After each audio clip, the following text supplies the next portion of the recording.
Sorry, I'm going to have some problems here. Okay, so we're going to problem 25. And problem 25, as you can see, says,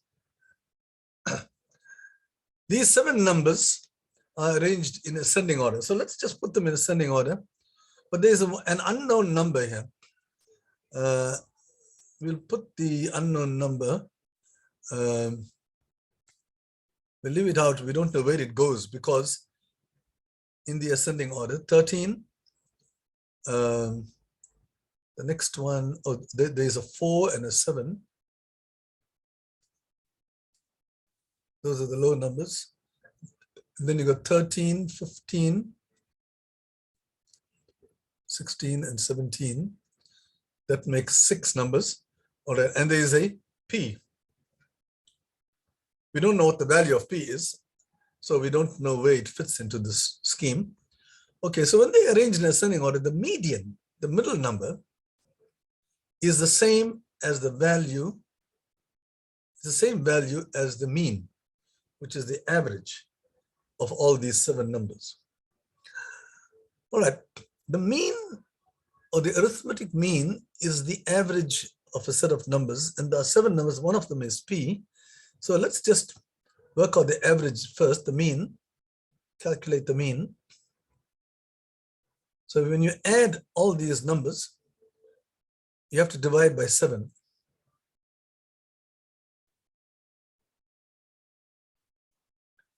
All right, because there are 7 numbers, and add everything up, 24, 39, 55, 72. So it's P plus 72.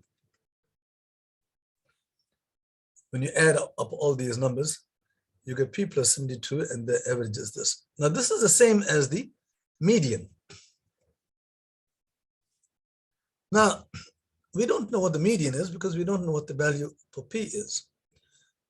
The question is now, the middle number, where must P go? It is going to be the middle of the set. Now, clearly, P can't be any of these, right? Because, or P cannot be anywhere between 4 and 7. We can eliminate these as possible positions of the median, right? So median is somewhere here. It can't be here in between 4 and 7. And likewise, it can't be between 7 and 13 because it's the middle number and you've got too many numbers on the other side. So it's quite possible P is going to be one of these numbers, right? And likewise, it can't be between 15 and 16. You'll have a problem there as well, because then there will be 4 numbers to the left and only 2 numbers to the right. So when you think about what the meaning of the median is, the only possible values for P are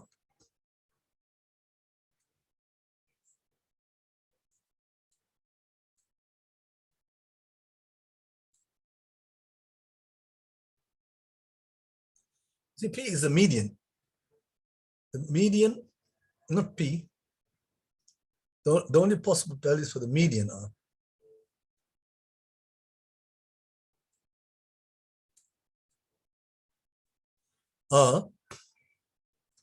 13, 14, or 15.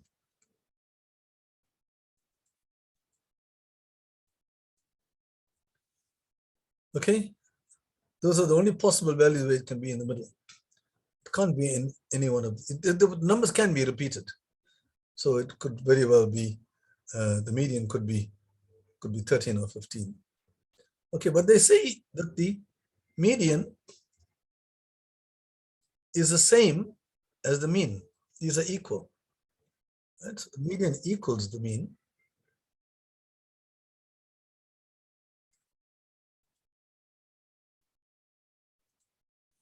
So therefore,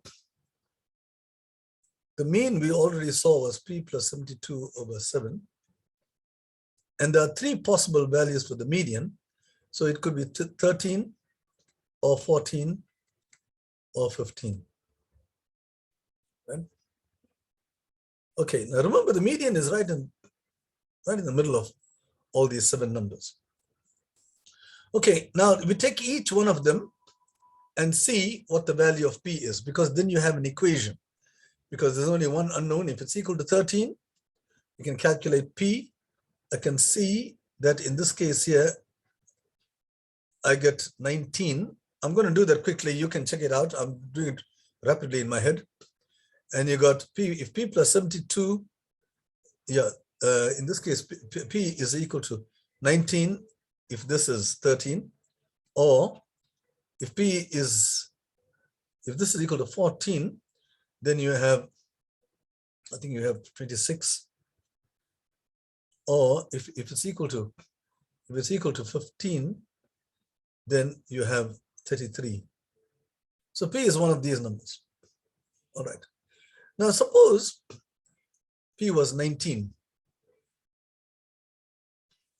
Then what happens is that the median then is 13. So you can't have, the median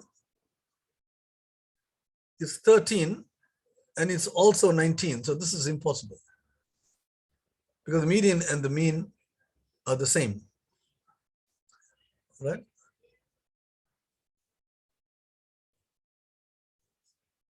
Okay, so if P is 19, then P goes up here, you see, right? 19, and in that case, the median is 15. But we just said that the median is 13, so that's not possible. So likewise, you can eliminate 14, right? Because if the median, which is equal to the mean, if it's equal to 14, then the value of P is 26. And again, it's on this side, and in that case, the middle number is 15. So you can't have the 14 and 15 to be, both of them to be the median. Okay, and if you check it out here, you will see that it works. So the answer is, right, if P is equal to 15, P plus 72 is equal to 15, then you see that the median and the mean are the same, and it's, and there the value for P is 33. So if you take P to be 33, the median is 15, and when you calculate the average with P equal to 33, you'll see 33 plus 72, you can work it out mentally. 33 plus 72 is 105, and 105 divided by 7 is 15. And there you can see the median is 15. So the answer, the question is, what is the value for P? The answer is 33. It's a tricky question, which asks you to understand exactly what you mean by the median and the mean. See? So remember, the median is the middle number, the mean is the average, right? And they need not be the same. In this particular problem, they say they are the same, and they ask you to calculate the value of P. Okay, so that is the takes care of problem number 25. And at the same time, it takes care of the 2021 paper, so that we can go straight away to the first problem of 2021. Now, because of time constraints, you will see that this one here, we are saying selected problems from the 2020 round 2 junior paper. The ones which are trivial, I'm not going to tackle. It's a waste of time, because you, by now, after in the fourth week, you should be able to work out those very easy problems. Problem 4 is the first non-trivial problem. Now let's have a look at that one. 3 isosceles triangles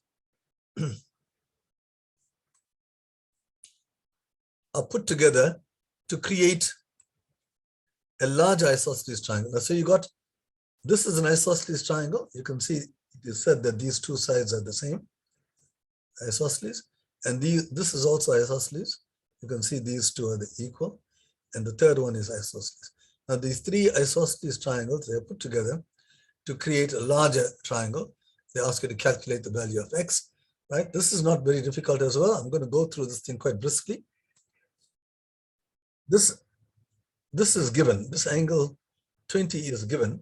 So since these two are equal, that angle there is also 20 because these are equal. So the angles opposite these equal sides, the angle opposite that is 20, and this other equal, the angle opposite that is 20. So these two angles are 20, right? And then once you got these two, then you can calculate this one here because you got an external angle, exterior angle of a triangle. And there's a theorem which says that an exterior angle of a triangle is equal to the sum of the interior opposite angles, right? What I call the flag theorem. What I call the flag theorem. You have a flag somewhere.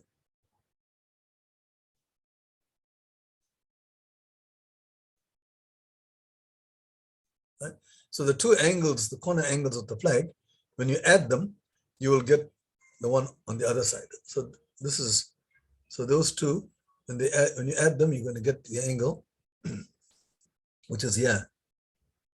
Right? But these are isosceles. This triangle is isosceles. So this is also 40. But now, once you got two angles of this triangle, then the third angle can be calculated straight away by adding the two. It gives you 80 and subtracting it from 180. And the angle is 100 degrees. Okay. Turns out that this triangle has got nothing to do with the problem.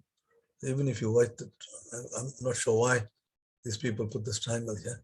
Maybe just to make things complicated. But that triangle doesn't feature in the solution of the problem. The value of x is 100 degrees.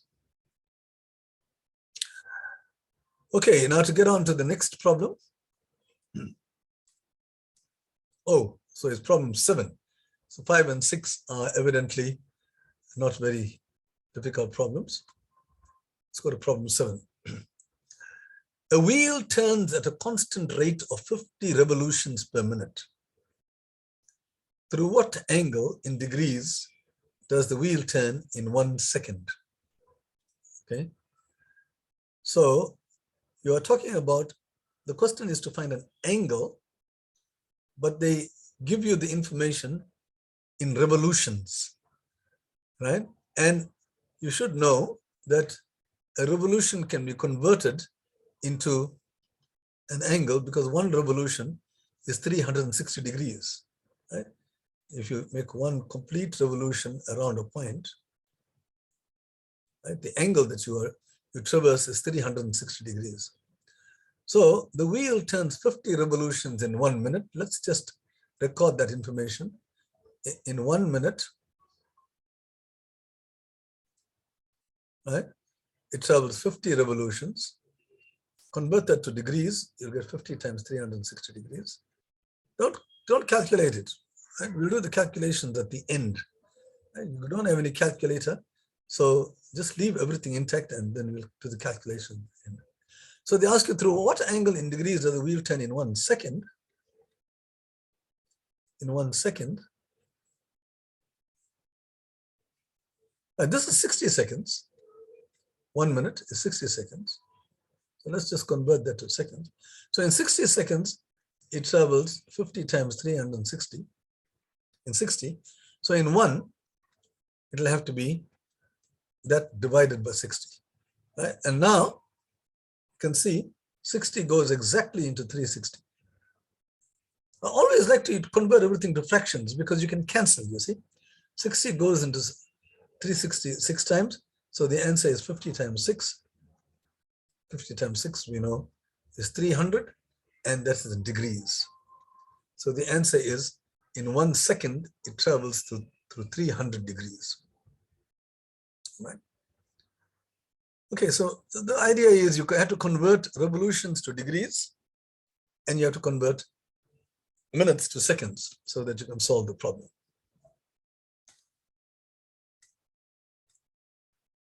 Okay, the next problem is problem number 8. It looks like a geometry problem. In the diagram, let me do it from here. In the diagram, A, B, C, D, A, B,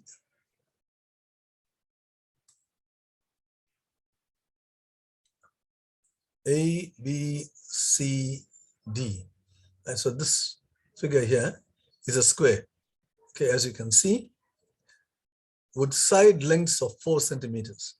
So the sides of the square, as I've told you many times, you always record the information on your diagram as you go along. So we record that this side is 4, and this one here is 4 also. I don't have space to put it, so I'll just leave it there. But that one is certainly 4. Okay. Now Q is the midpoint of CD. So Q is the midpoint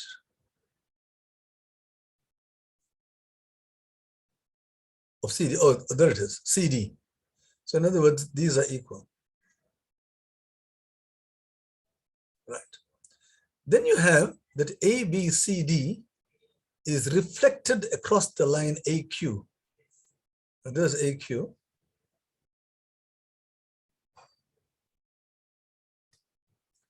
So this, let's take that in red.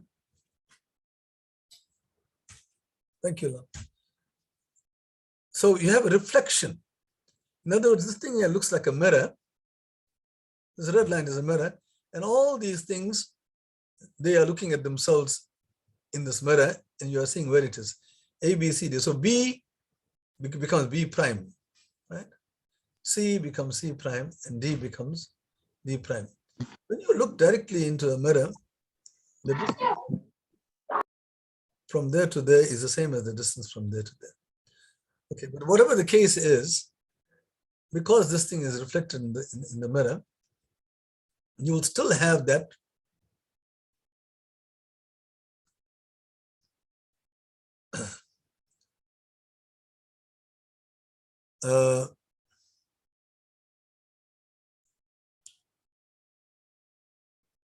C prime is reflected across this to get D prime.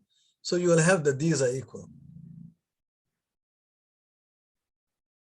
They'll be equal to this, right? Because this is still the midpoint of CD, and Q will be the midpoint of C prime, D prime. This original square is exactly the same as this new square. Right? Just a reflection. It's just twisted around a little bit, but all the dimensions are the same.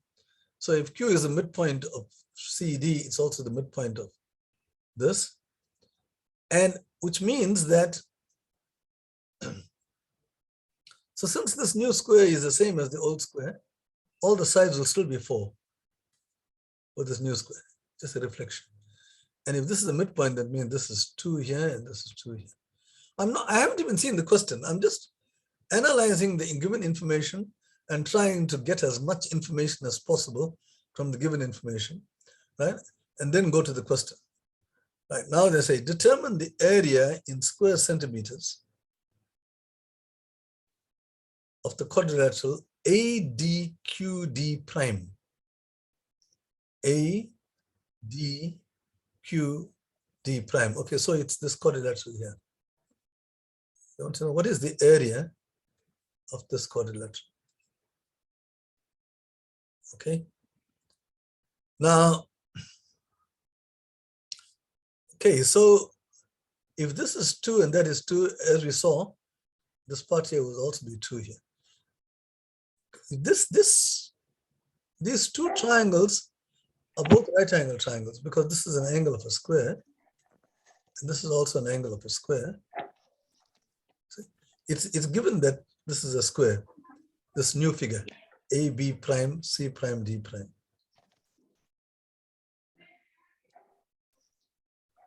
Okay. Now, the person whose name is A, would you please stop? I just want to make a point here. Use the chat column for the purposes it is intended. And that main purpose is to write down any questions you have, which I will discuss at the end of the session. This one gentleman called A is trying to show how clever he is, and he's writing down some complicated thing here. The same guy disturbed this class at some other time. I'm going to remove him if he continues to do that. So please make sure you don't use the chat column, don't abuse it, okay? Because I would remove you from the class. Sorry I have to be hard like that because these people are disturbing us. Okay, let's get back to this. So this quadrilateral, it consists of two pieces. Both of them are right angle triangles. And the area of each of the right triangles can be easily found because you know the sides. So half base times height of this triangle, the base is 2. So half of that 2 is 1 times the height is 4. And the left-hand triangle has got the same as the right-hand triangle. So you simply have to multiply that by 2 or double it to get in square centimeters to find the area of this quadrilateral. This quadrilateral is made up of 2 right-angle triangles, so you can calculate the area very quickly. Okay. So let's go on to the next problem.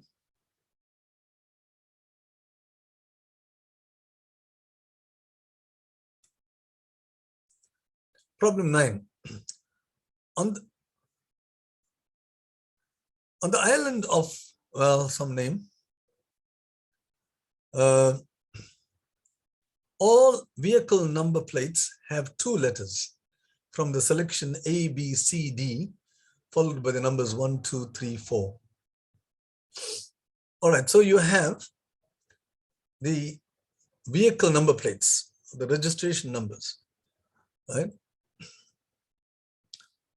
They have only 4 syllables, and 2 of them are alphabets, but they are alphabets, very special alphabets, A, B, C, D, and the other 2 are numbers, and they are these numbers, 1, 2, 3, 4. Okay, so you can see there are a number of numbers. Let's just get to this one here. The various kinds of possibilities that you have. The question is, how many number plates contain both a single A, 1A, and an odd number? Right. Okay, so what do we have to do? We've got 4 numbers. You got a single A, right? So the first 2 numbers can be A. You can't have AA, but you can have AB, AC, AD, because you want only 1 A, right? So your alphabets could be that, but then it can also be, if you flick them around, you can have this as well. BA, CA, and DA. All right, so these, if you got a single A, these are the only possibilities, right? Now, each of these is accompanied by 2 numbers chosen from here. But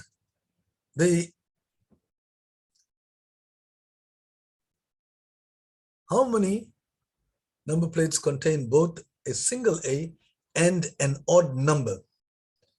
So you want an odd number.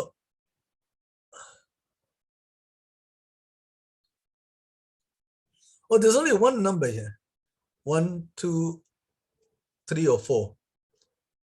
All right, so you got, so you want this number here to be an odd number. So would A be from, the only odd numbers amongst these 4 are 1 and 3. And the same thing happens to this. You got only 1 and 3, they can finish off in.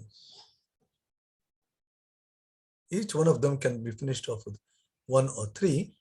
So if you count how many possibilities you have, you will see that you got 6 here, and each one has got 2 possible endings. So the answer is 6, 6 possible letters, and you can finish off in only 2 possible ways. So it's 12. If you count all these, the number of endings here, you'll see there are 12 of them.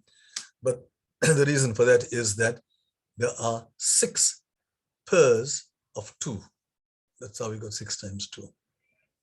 And where did the 6 come from? Because you want to choose 2 letters from A, B, C, D. But with only,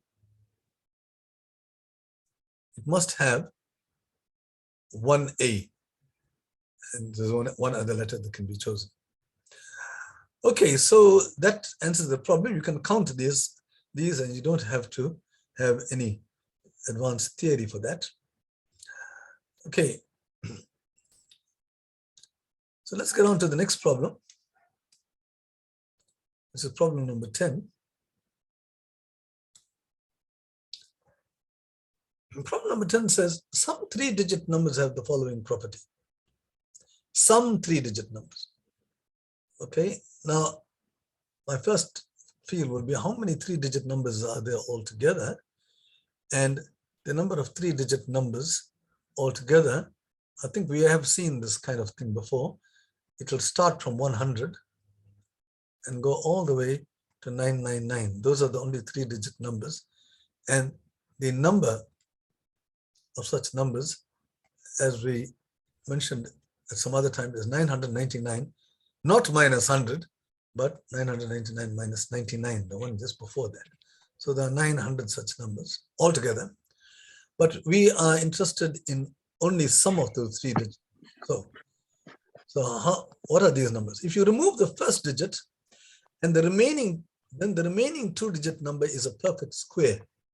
And if you remove the last digit, the remaining 2-digit number is also a perfect square. And the question is, what is the largest such number? Okay, that's interesting. You got a 3-digit number.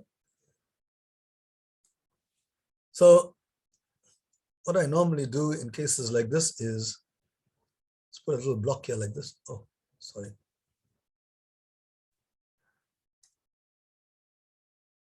Put a little box here like this and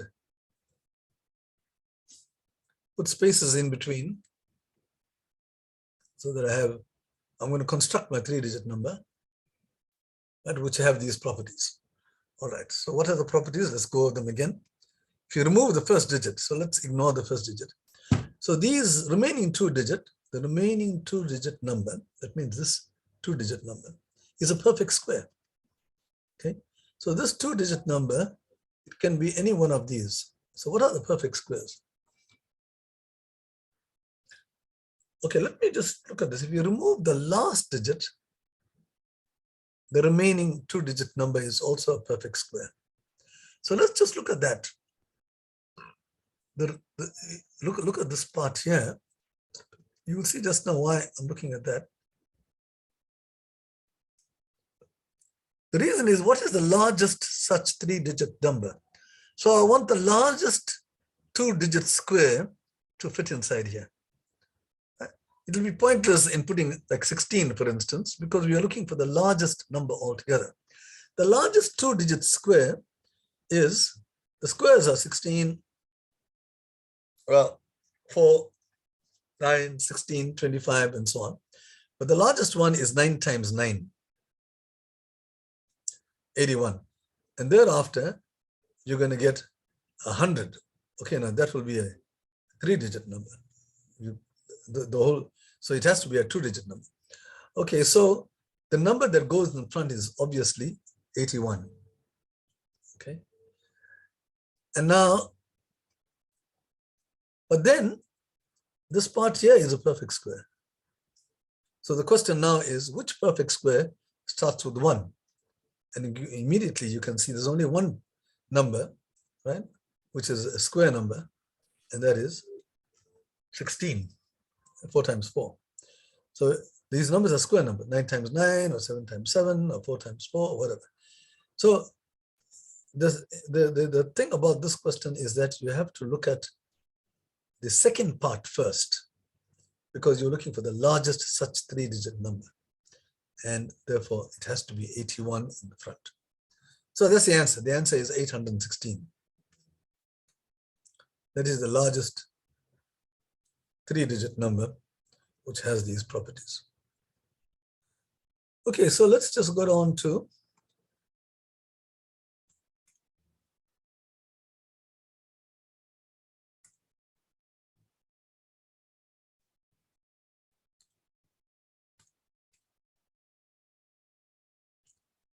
okay, we've done that. Go to problem 12. Busi correctly adds the length of three sides of a rectangle. I'm going to go into this frame. Busi correctly adds the lengths of three sides of a rectangle and gets 73. Okay, so there's some rectangle. We don't know what the sides are, but what is said here is that when she adds three sides of the rectangle, she gets 73. But somebody else, so we don't know which three sides they are. There are four sides. Okay. Now, somebody else correctly adds the lengths of three sides of the same rectangle and gets 77. What is the perimeter of the rectangle in centimeters? Let's go over this again. When you add three sides of this rectangle, then you're missing out. You're ignoring one of the sides. So suppose you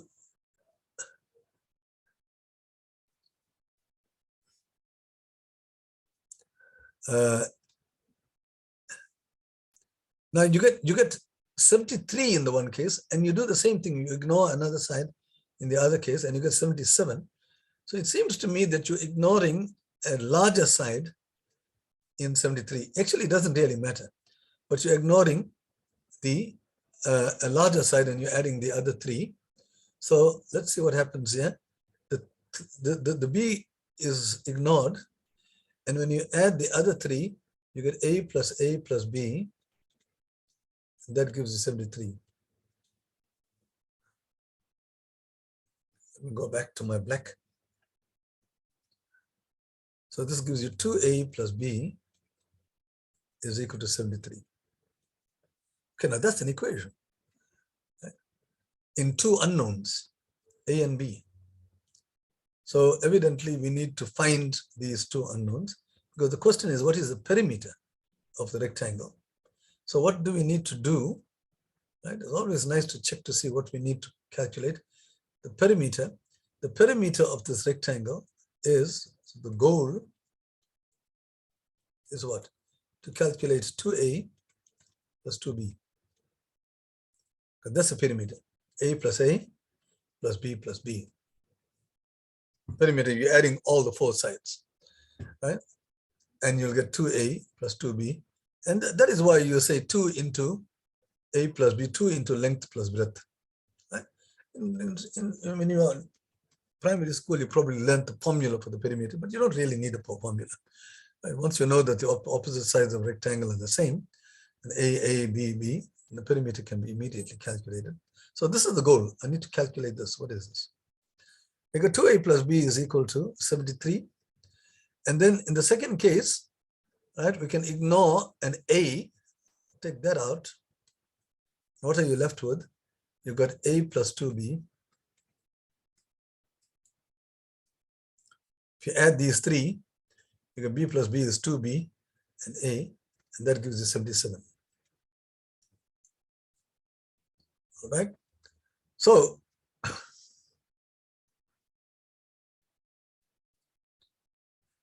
we need to calculate 2 into A plus B. So now from here, now you got two equations in two unknowns. When you got two equations in two unknowns, you can always solve. Right? Now there are ways of doing it, but for me, the easiest way, in fact, this method I'm about to show you, you can solve a lot of equations if you use this method. Now listen carefully. The easiest way to solve, whether it's 2 equations or 3 equations, whatever, is to get rid of one of the unknowns. Get rid of them. If you get rid of one of the unknowns, then you have just one unknown to deal with, and we already know how to solve an equation with one unknown, right? That you learn, I think, in grade 7, and some of you in grade 6 will know how to do that. So how do you get rid of an unknown? The answer is you find one of the unknowns in terms of the other. Like if you look at this, you'll say, I can find B, bring B, all the B's to one side, and then I bring A's to the other side. B is equal to minus 2A, if you take A to the other side, plus 73. Right? B, if you make it the subject, what you call the subject, bring it to one side, because I want to get rid of B. So you find out what is B. Now here, you say B is in terms of A because there's an A here. Right? Now, the nice thing about this is that wherever you see B, you can put this stuff here. And that way the B disappears. So you have to do that in the second equation. So this equation then becomes A plus, wherever I see B, I'm going to replace this B here by what I got here, because then the B disappears. It's not there anymore. So you can make 2B. So you put a bracket here because 2 times B, and this B is a rather cumbersome object. So I put that in brackets. That's A plus 2B, and that is equal to 77.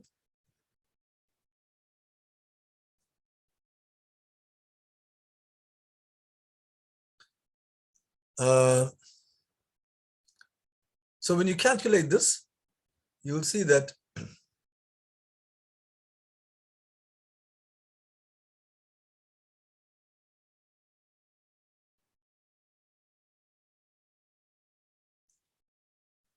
you get A minus 4A plus 146 equals 77. Right? And that, if you bring all the A's to one side and change the sign, you will get 69. You can do all this. I'm not going to waste time with that. And A equals 23. So the moment you got A is equal to 23, so you got this is 23. 23 there.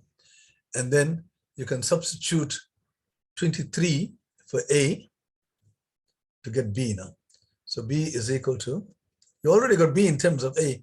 So you rather look at that one. You get minus 2 times 23 plus 73. And then this is minus 46 plus 73.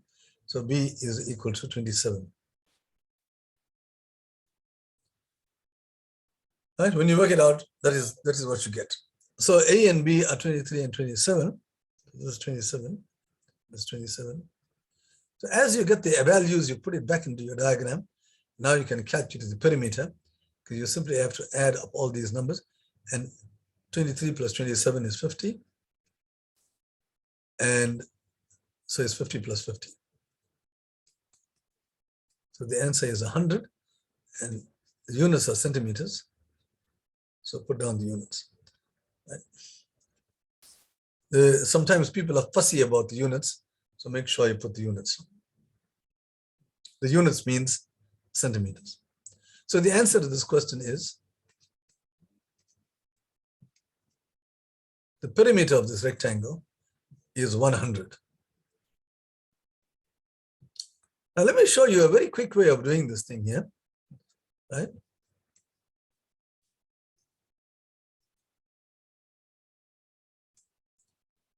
If you, this method that I gave you, it tells you how to do it. Find one of them in terms of the others, make it a subject, substitute, right? And then that unknown, there becomes only one unknown. Once you get one unknown, right? In our case, we saw that one unknown was 23. You can put that into any one of these equations, and then you can solve for the other unknown because you know what A is, so you can solve for B, right? So as I told you now, there is a very quick way of doing this thing. If you have the goal in mind, you need to work out 2a plus 2b. Why don't I just add these two? If I add these two, right? But that you have to see in advance. 2a plus a is 3a, and b plus 2b is 3b. So 3a plus 3b, this is 2 into a plus b. Right? And when I add these, I get 73 plus 77, which is 150. Right? Now, 3a plus 3b is 150. So a plus b, you divide by 3 right throughout. Right? And you'll get 50. Right? And therefore, the goal is a plus b is 50. So without even finding out what a is and what b is, we really need to know what a plus b is. So that's 2 times 50. And lo and behold, you get to your 100 in a much faster way. So that's a clever way of doing it. So it's a nice trick. Sometimes you have to sit and think a little bit and say, hey, I think I can get to the answer very quickly if I do this kind of a thing, right? But just mentally, you say 3a plus 3b I can calculate. Therefore, I can calculate a plus b, and therefore I can calculate twice a plus b. You don't have to calculate a and b separately. All right, so that's a faster way of doing that problem. Let's get on to the next problem, which is problem 13. Here you've got a right angle triangle has an hypotenuse of length 20. So the length is 20. Of the two unknown sides, okay, these are the two unknown sides, the hypotenuse, the longest side is 20. One is 3 times longer than the other. So you can see the picture, we made it deliberately so that you can see one is 3 times longer than the other, but they are unknown. So this is a good example of giving a name to an unknown. This happens very often in mathematics. We've seen it before, right? So you take some unknown and give a name to it. And once you give a name to it, a symbol to it, then you try to get an equation which involves that symbol. And once you got an equation which involves that symbol, then you can calculate that unknown, right? So in this case here, we'll give a name to the smaller one. The reason being, we know that the one is 3 times longer than the other. So if you give a name x to this, this is 3 times x. So this is 3x. Okay? Now, when you look at this picture here, you see Pythagoras kicks in because you've got 3 sides of a triangle, and the Pythagoras' theorem says that the square of one of the sides plus the square of the other lateral sides, we call these lateral sides, right, is equal to the square on the hypotenuse, which is 20 squared. Right? So this is from Pythagoras.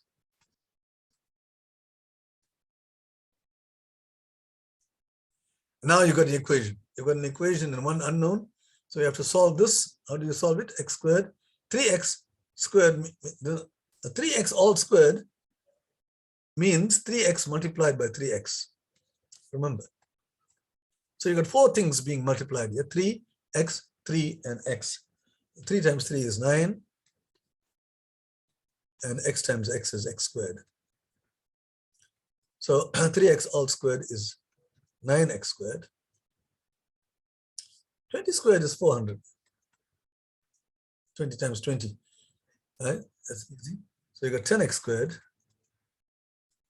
is equal to 400, which says that x squared is equal to 40. I'm just calculating this without looking at what the question is. The question now says, determine the area of the triangle in square centimeters, right? So perhaps we should have written that area right in the beginning.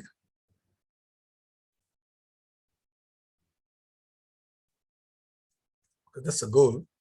We have the 2 sides given, so it's half base times height, which is half. The base is x, and the height is 3x.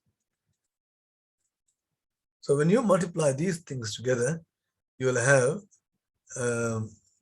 there's a 2 at the bottom.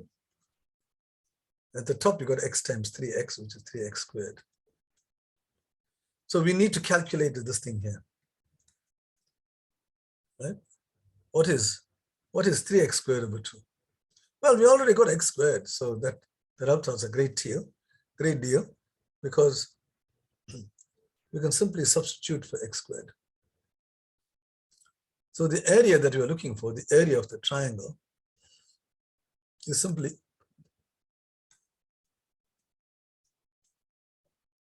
three x squared, which is 3, and we calculated x squared to be 40. So 3x squared is 3 times 40 divided by 2. I'm using this 3x squared over 2.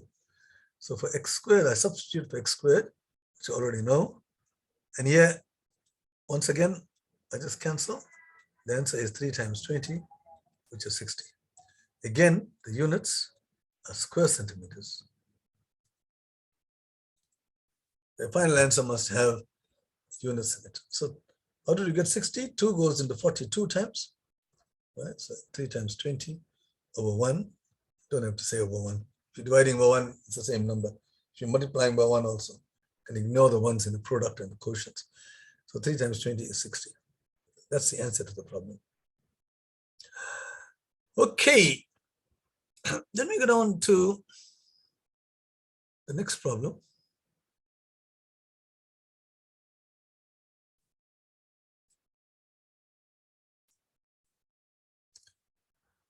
Okay, I'm very pleased to see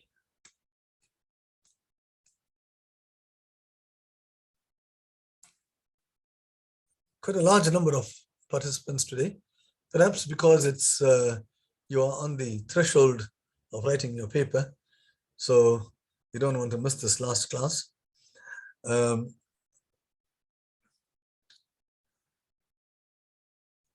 I'm pleased so many of you are taking interest in this. I hope you benefit from this class. Okay, so we are doing the 2020 paper. We left this till the end, and we are now getting on to problem number 14. Problem number 14 of the 2020 paper. Okay, I'm going to go into a picture so you can read it clearly. Okay, so what does this question say? ABCD is a square. Well, we can see ABCD is a square. And many of these problems, they like using isosceles triangles, squares, equilateral triangles. And so it's important to know the properties of squares and equilateral triangles and isosceles triangles. Basically, the properties are in a square, all the sides are equal and all the angles are equal to 90 degrees. That's the most important thing. And in equilateral triangle, all the sides are going to equal again, but the angles are 60 degrees. So that's another important thing. And of course, you have isosceles triangles where the angles opposite the equal sides are equal. We don't say base angles. Sometimes the triangle is upside down or whatever. It's got some shape and it need not be at the base, in some respectable place. So it's better to say the angles opposite the equal sides are equal. All right, so that's just to say you got a square, and then you also got an equilateral triangle DEC, there it is, that's equilateral. And EB is equal to EF, so you have a little isosceles triangle sitting here. Okay. The question is, what is the size of angle CEF? So this is your unknown. Let's just call it X. So that is the problem. What is X equal to? Interestingly, there's nothing given here. In this triangle, you don't know any angles. I mean, in this problem, you don't know any angles. Right? But you do know that all the angles of the square are 90 degrees and the angles of the equilateral are 60 degrees. So obviously, you have to use those. All right, so I need to get to this angle here, which is sitting somewhere in a rather confused place. So how do I get to that? Well, let me just note that EB is equal to EF. EB is equal to EF. So it means that these angles, this one here and this one, are equal, because this is opposite stroke and opposite stroke is here. So these two angles are equal, the so-called base angles, which are not base anymore. Okay, so these two angles are equal, so we know that. What else do we know? Okay, look, we know it's a square, so let's just put all these sides are equal. Well, let's put double stroke here because I used a single stroke for that one. Double stroke. Okay, so you got a, and even here, this side is equal to double stroke. And this is an equilateral triangle, yeah? So all the sides of this triangle are equal. So this is already double stroke. So this is, these are also double stroke, because all the sides are equal, and one of the sides is this. But we didn't write down that this side here is equal to this whole side here. So this entire side here, PC,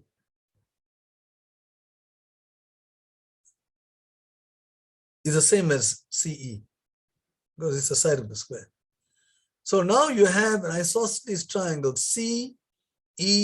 That's isosceles because CB is the side of the square and CE is the side of the equilateral triangle. And the equilateral triangle and the square, they have the same side. You can see they share this common side. So this now becomes an isosceles triangle. So that's going to be very useful. Okay, which means that this angle that we're looking for, this angle here, is part of this angle here. So, but that's the same as this angle. Okay, another thing which you didn't mention is this is 60 degrees here. And let's focus on this side of the whole picture, because we need to get to X. The entire angle is 90 degrees. So this must be 30. This is the angle in the equilateral triangle. The whole angle is 90 here. So you got one angle in this isosceles triangle, and that is 30, right? Which means that you can calculate this angle here. You can calculate that angle. What is that angle equal to? You see, if you call this Y, we call that Y, then Y, that's a base angle, so-called base angle of this isosceles triangle. So Y plus this is also Y, plus 30, the angle here is 180 degrees. So this angle, we just named it Y. Now you got an equation involving Y, and that is because this triangle here is isosceles, and you know one of the angles. Therefore, you can calculate the other two. Okay, and when you calculate this, this is an unknown. Y plus Y is 2Y, and you'll see Y is 75 degrees. Right? So this Y is 75 degrees. But now, this is also the same as this, because these two are equal. So therefore, this angle here is 75 degrees. This angle here, because you can isosceles triangle. Now you can see I have an X here, I have a 30 degrees, and I have an exterior angle. You've got your flag here. This part here coming down from B to C vertically, and then shoot up to E, and then you come back here. That's your flag here. And this angle here is 75, and that is X, and that is 30. So immediately you know that the exterior angle is equal to the sum of the interior opposite angles. So this 75 See, exterior angle of this triangle here. That's your flag. And when you add those two corners, you get x plus 30. And that's one equation with one unknown. You can solve it. 45 degrees. So it's quite a nice problem, but you have to travel quite a long distance to get to your answer, using primarily the fact that isosceles triangles have got the equal sides and equal angles. All right, so this is problem number 14, and you can see it's already getting a little bit heavy. So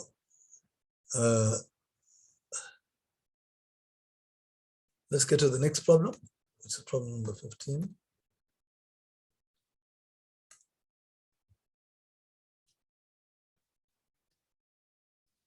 Okay, a broken calculator doesn't display the figure, display the digit 5. So you got a calculator, it's got lots of digits in it, 10 digits actually, 0, 1, 2, up to 10, to 9. But the 5 is not displayed. So for example, if we type in 5, 1, 2, 5, 8, only the number 1, 2, 8 is displayed. Oh, that's terrible. So you don't know what the number is. And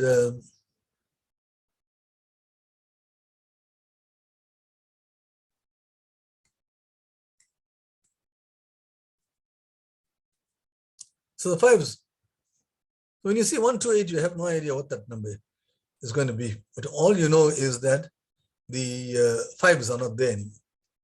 Right? We don't know. You could have typed a very big number and the thing killed all the 5s. Anyway, with no spaces. Tobago typed a 6-digit number. All right, now so at least we know how big that number is. It's a 6-digit number, and as I told you, whenever you got a 3-digit number or whatever, I like to put a nice block and then put down the digits inside some nice little squares or rectangles if you want. So you got 6 digits. So you're going to divide this thing up into.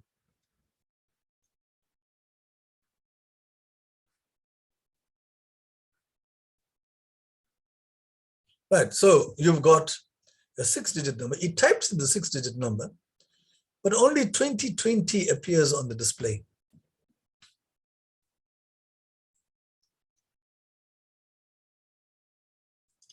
So what does it mean? It means that your original number had 2 5s, because you got a 4-digit number which survives, 2020. So the original number had 2 5s. Now the question is, where are the 5s? Right? The 5s could have been anywhere, those 2 5s. But once you put the 2 5s in, now listen carefully to that. Once you put the 2 5s in, then it automatically means that the remaining 4 ones will be 2020. Right? Like for instance, if I put my 2 5s here,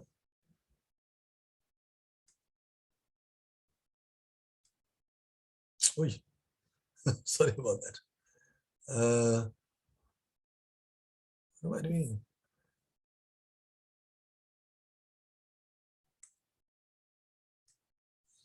Okay, so if I put the 2, suppose I put a 5 here and another 5 here. Suppose that number was like that. Then what we see is 2020. We see 2, 0, 2, 0. Right? Then you can fill in those 2020 immediately, right? Because those are the survivors. So the question is, you see, how many different 6-digit numbers could you have typed? And that reduces to the following problem.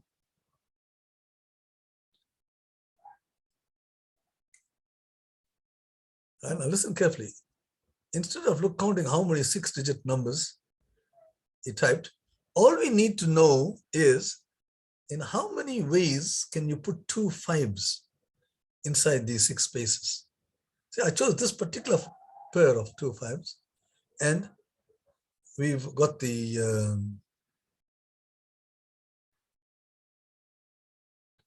we got the number that would have been typed.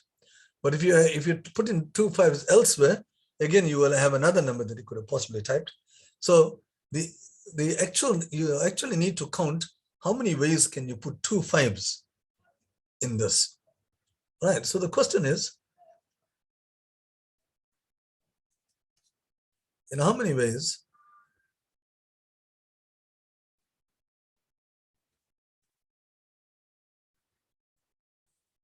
can, I'll rephrase it, can two boxes be chosen from 6?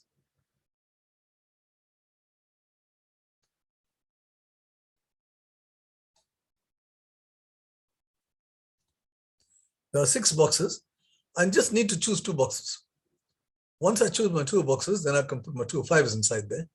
And then the remaining part, you can put our 2020 in that order. And there you have it. You have that number.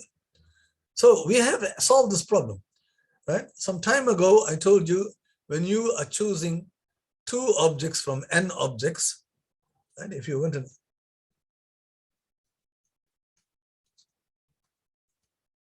if you studied that particular problem, which I expect you to do, if you had n objects and you choose 2 objects from n objects, the number of ways you can do that is n into n minus 1 over 2. I'm not going to do this all over again, because I did it some other time. So in this case here, when you're choosing 2 boxes from 6 boxes, it is 6 times 5 divided by 2. So the number of ways you can choose 2 boxes from 6 is 6 times 5 over 2, and that is 15, because 2 goes into 6 3 times, and 3 times 5 is 15. Okay. So the answer to this question is 15, because it's the same as, the important thing is, instead of counting how many times 2020 appears, you ask yourself, how many times do 2 5s appear? And to answer that question, you need to choose 2 5s. You have to put 2 5s into 6 boxes. So you have to choose those 2 boxes first to put those 5s. And that question we know that we have already answered. But if you didn't like that, you could have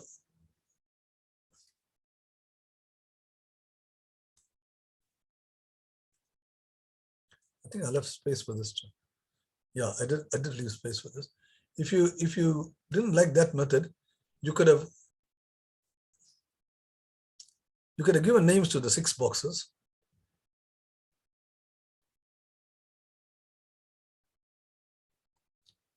You could have given names to the 6 blocks, which were empty in the beginning.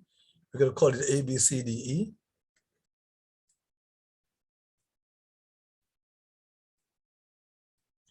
A, B, C, D, E, F. And then now you want to choose 2 of them. So you can write down the one which has got A in it. There'll be A, B.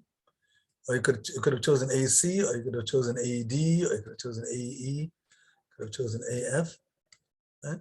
And with B, right, you don't have to, the A's are finished here. So with B, you go to BC, BD, BE, BF. Or with C, now you ignore B and D. So you go to CD, CE, and CF.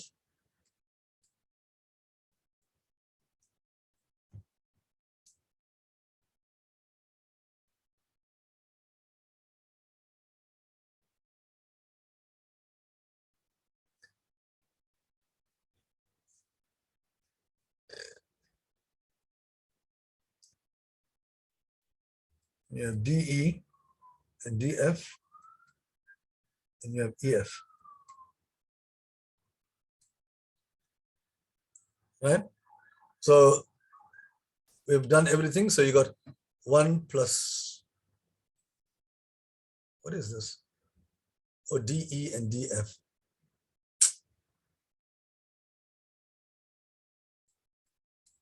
So when you count them, you'll see you got 1 plus 2 plus 3 plus 4 plus 5, and that gives you 15.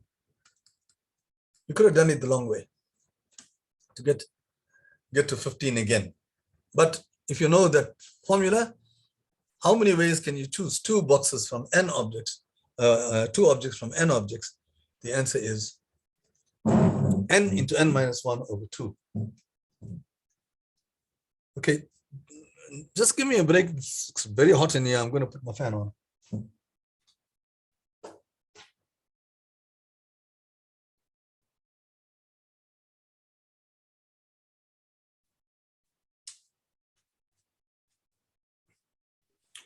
Oh God, it's going to take too long, so I'll just stew.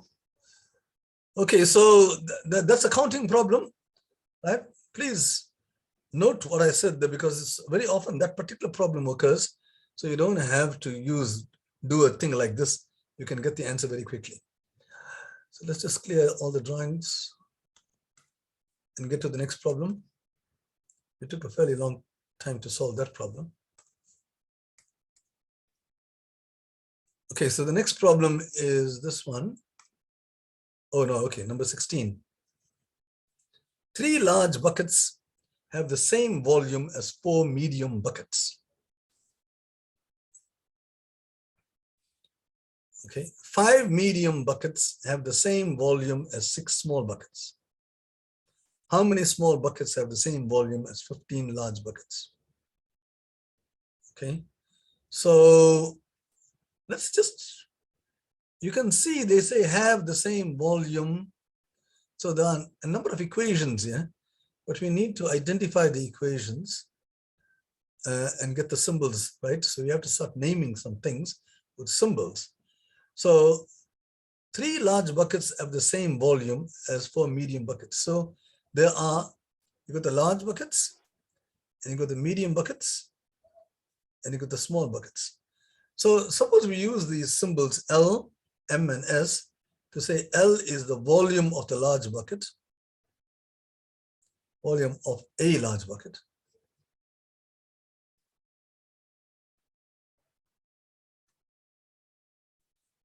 And so on. M is the volume of the medium bucket. And S is the volume of the small bucket. So once we have those names in place, then now we got 3 unknowns. Because the question is, let's do it piecemeal. 3 large buckets have the same volume as 4 medium buckets. So it means that the total volume of 3 large buckets is 3 times L. Each bucket has got volume L. So 3 large is the same as 4 medium. So when you name things, then you get equations, right?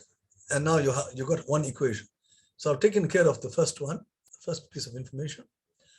The next piece of information says that 5 medium buckets have the same volume as 6 small buckets. So 5 medium buckets has got the same volume as 6 small buckets, right? So that's the second thing. And the question is, how many small buckets have the same volume as 15 large? So you want 15 large buckets. You want to know how many small buckets have got the same. So there is an unknown number here, and you're going to have an S here, right? So 15 large buckets is equal to how many S's?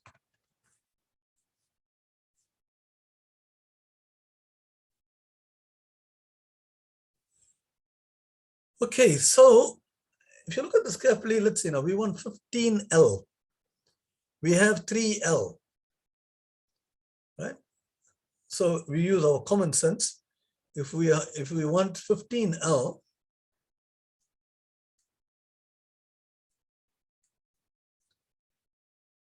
(3L) is 4 times M. So 15L will be 5 times 4M. Because it's 5 times this is 15. That will be equal to 5 times this, which is 20M. So we got 15L equals 20M. Now, we want to get to S. Don't interfere with the 15L. Keep it there because we want to see how many S's are there. Now, 20M, you got 5M is equal to 6S. So to get 20M, and this is 4 times 5. So 20M will be equal to 4 times 6S. So that's 24S. So that's the answer. 15 large buckets is equal to 24 small buckets. So how many small buckets do you have? The answer is 24.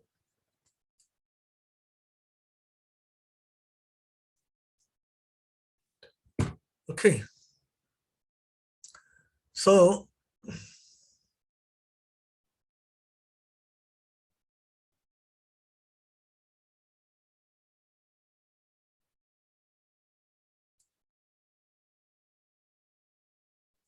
let's get on to the next problem.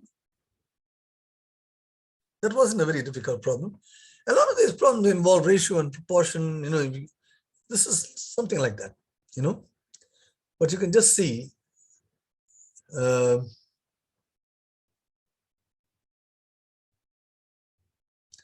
when I say ratio and proportion, what I mean is to get to 24, I could have done it like this, watch.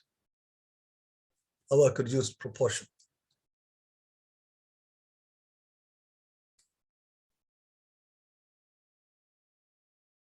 Three large buckets as the same volume as 4 medium.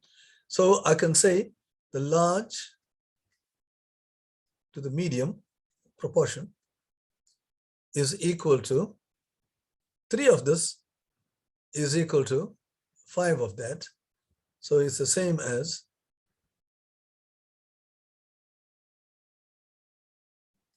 3L is to 3M.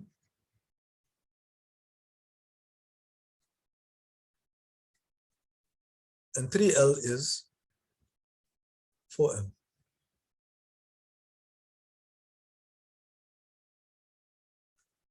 Is to 3M.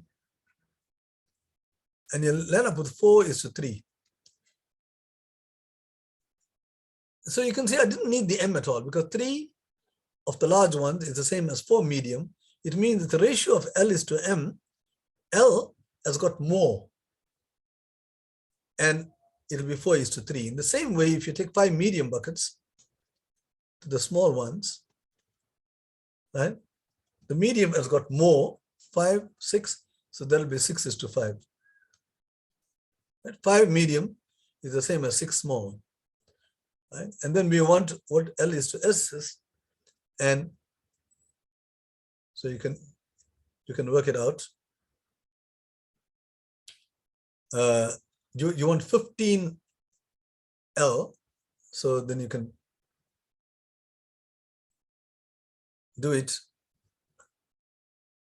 like this. All right, but I'm just telling you how you can do this. Let's not waste much more time on this, but you can try it in this way, just using proportions, and you will come to the same answer. All right, go and think about that because that's taking time. Let's get to the next problem.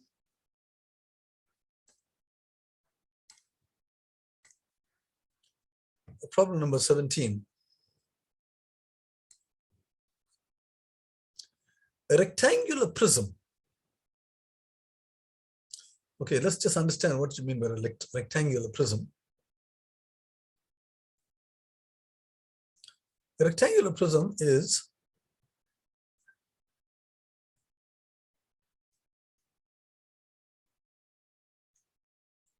something like this. It's like a box. Any box is a rectangular prism.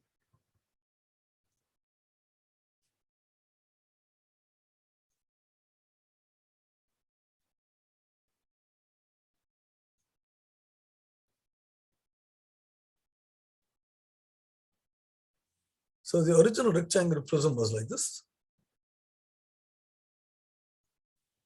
with 2 sides measuring 3 and 2. No, wait a minute. Right. A rectangular prism with 2 sides measuring 3 and 2 is removed. from a larger rectangular prism. Okay, there's your picture. So you got a larger box here, and you got a small, well, it's not a box anymore, it's a solid object, because you are cutting out this piece here, which is also a prism, right? And the dimensions of the small prism, the one that is removed is 3. The two sides are 3 and 2, as you can see. 3 here and 2 here. Right. Now, if the original prism had a surface area of 96, what is the surface area in square centimeters of the new shape? So the problem is, the original one, before this was cut out, the surface area, in other words, when you add all the sides, the 4 sides here and the 2 sides at the bottom, right? If you add the entire surface area, you'll get 96. Now, the question is, if you take this odd shape here, what is the surface area of this one? The only thing you are given is the surface area of the original and the dimensions of this cutout shape. So that looks like a very difficult problem because there's hardly any information given. All right, so you must listen carefully here because this is not totally easy.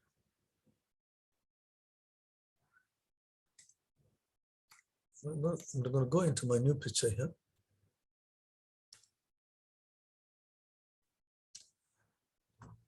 All right, now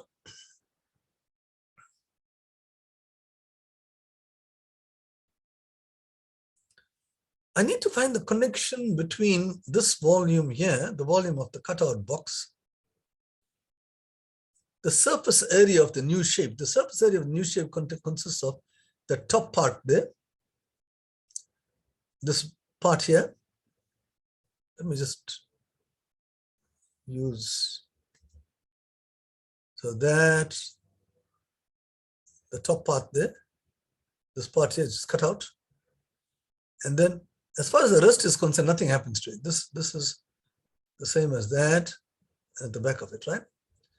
So the only things that feature here is, okay, suppose we look at the surface area of the given thing. Suppose we don't know what the given area is, the surface area. Suppose X is equal to the answer.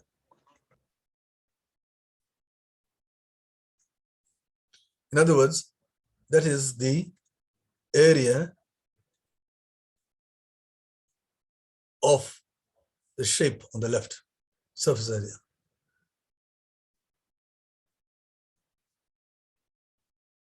So the problem is to find X.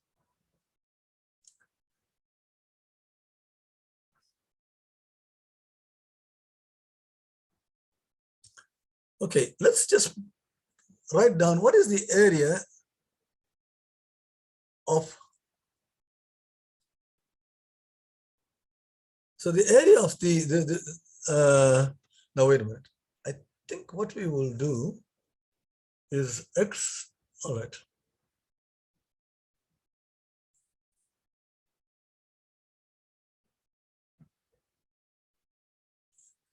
I think what I will do is X is not the area of the shape on the left. It's the area of the shape on the left. Right?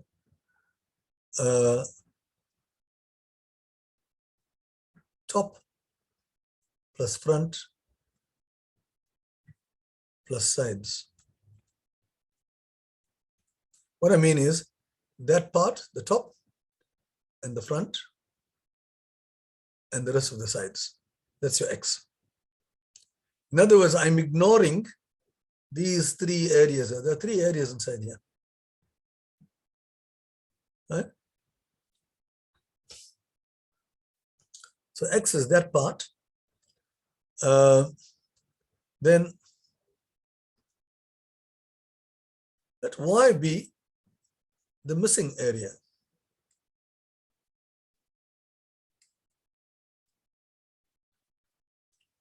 And that is equal to this area here which is the area of a rectangle, that is 6.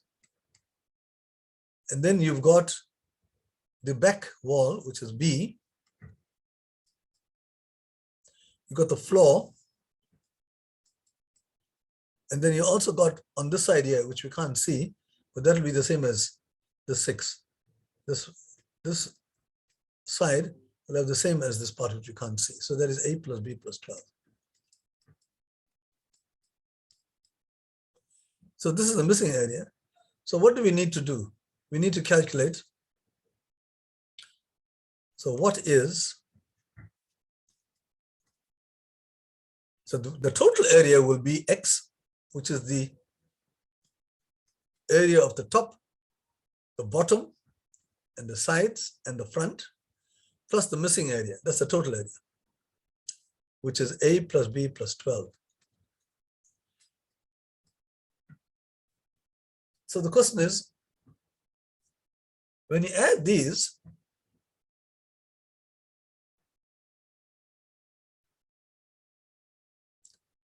so that is the question, right? So how are you going to do it? You got so many unknowns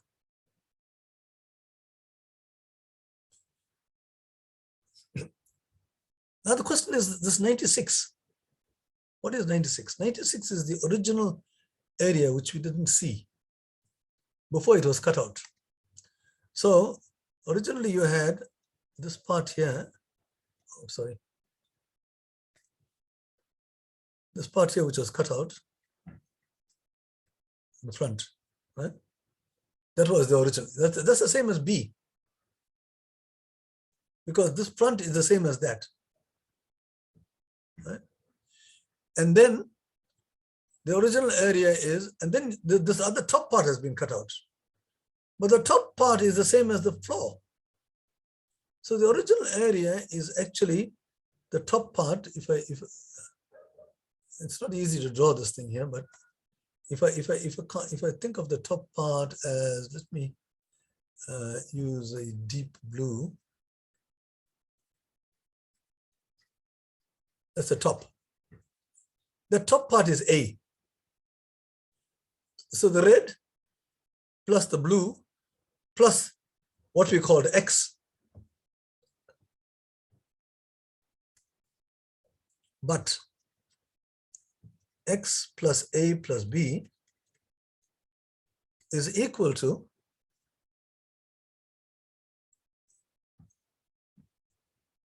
the part which we had originally, the area of the shape, the front, the top, and the sides, plus the missing part here, which is A, and B, which is the top part. That is the surface area of the original prism. This is the difficult part of the surface area of original prism. And that is given as 96. This part here, this rather cumbersome looking object here, that answer is 96, which is very nice, because we didn't need to know what X or A or B is, but we know that if you add these three, you're going to get the area of the original prism, right? The part that we see here we call X, and the front part and the top part, which is the same as the back part and the bottom part. That's your front, and the top is the same as the back and the bottom. Okay, so therefore the answer is, that's what we're looking for. This is the area that we're looking for, right? It's 96 plus 12.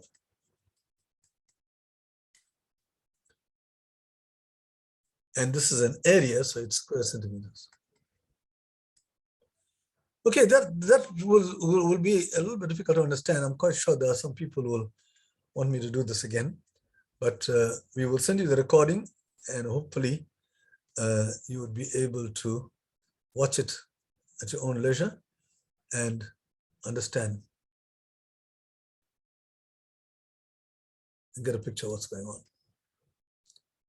Okay, let's now just get to the next question. So problem number 18. A school achieved a metric pass rate of exactly 96.8% without any rounding. Okay, that's the kind of thing that schools advertise. The school is pretty good. It had a pass rate of 96.8%. That's the exact amount. No rounding. The question is, what is the smallest possible number of pupils who did not pass? Very interesting problem. Just by given what the percentage pass is for the whole school, the question is, what is the smallest number of pupils who did not pass?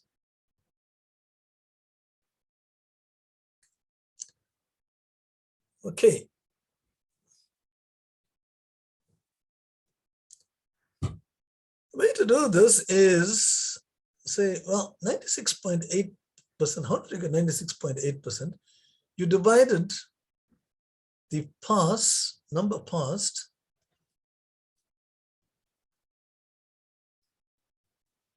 over number in school.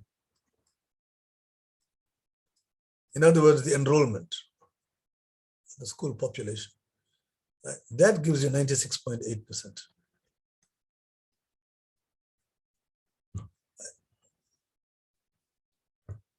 So it's a fraction.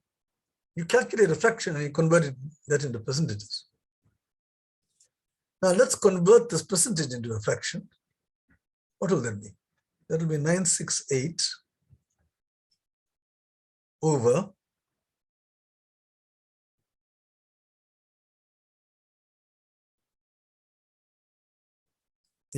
to make it into a percentage, it'll have to be 968 over 1,000. 968 over 1,000 is 96.8. Right?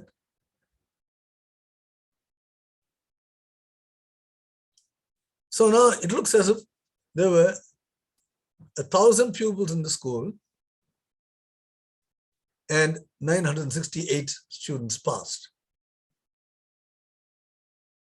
But they want to know what is the smallest possible number of students who did not pass. So in this case, you got 968 over 1,000. 968 passed and 32 did not pass, the remaining amount. So at least this fraction tells you how many passed and how many did not pass. Because the total population of the school is 1,000. So 968 passed. So it's a question of understanding where this 96.8 came from. The way to calculate that is you work out how many passed over the total number of the school, and you get that percentage. But they want the smallest possible number. Now, there are many ways of writing this fraction. The same percentage you could have got, you can see this can be simplified. See, 4 goes into both of them, for instance. In fact, 8 goes into both of them. And if you simplify, you get 121 over 125. If you simplify this, the equivalent fraction, to make it into a fraction where you cannot simplify any further, you get this. So this will give you the lowest because you can't simplify any further. You see, you have 32 failing here, same fraction, and here you only got 4 people failing, right? But you get the same fraction, and you cannot make this thing any smaller.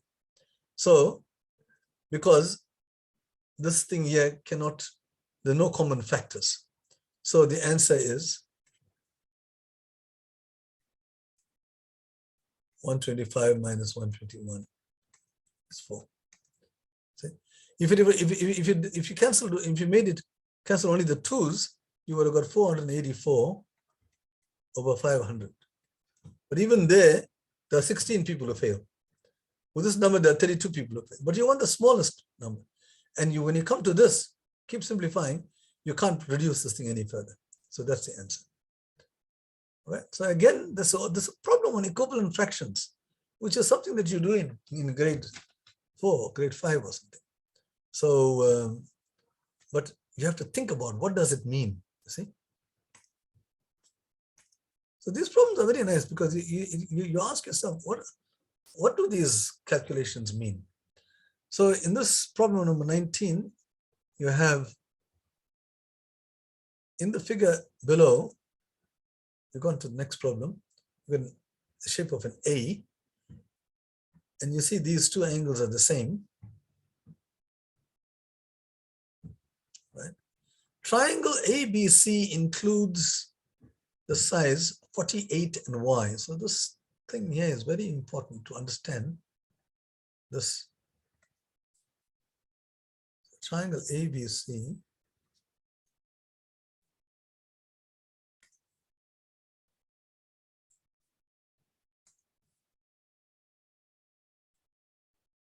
that triangle, it includes the sizes 48 and y. So in these three angles here, right, some are 48 and some are y. There are three angles there, but you only got only two angles are named, right? The third angle is not named. But they say that the only angles that you have in this are 48 and y. So in other words, 48 could be repeated, y could be repeated, right? So what is wanted is, what are the possible values for y? So to do that, bear in mind that there's an x here, so these two angles are equal, right? So that's important.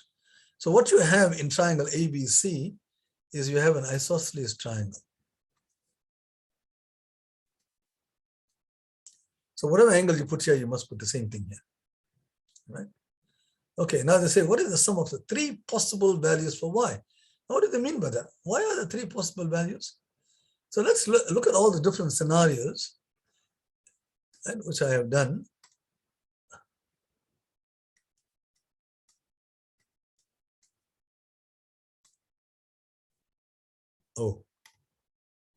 Which I haven't done actually.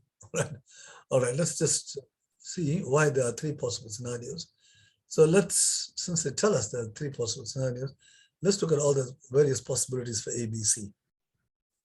Apparently there are three possible situations for ABC.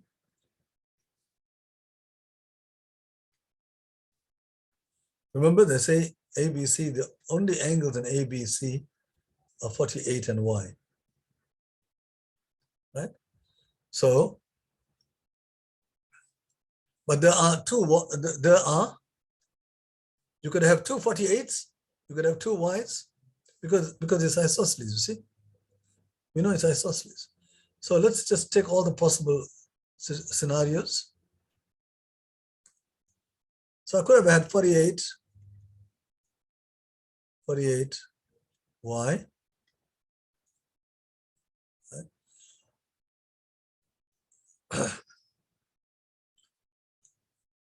You could have had two y's. You could have had a y here and 48 like that. This is the case where there's only one y. Then in that case, you'll have to have two 48s because it's an isosceles triangle. Or you could have had 148, then there'll be two y's. But then you could have had y here, 48 there. No, but that's the same as this.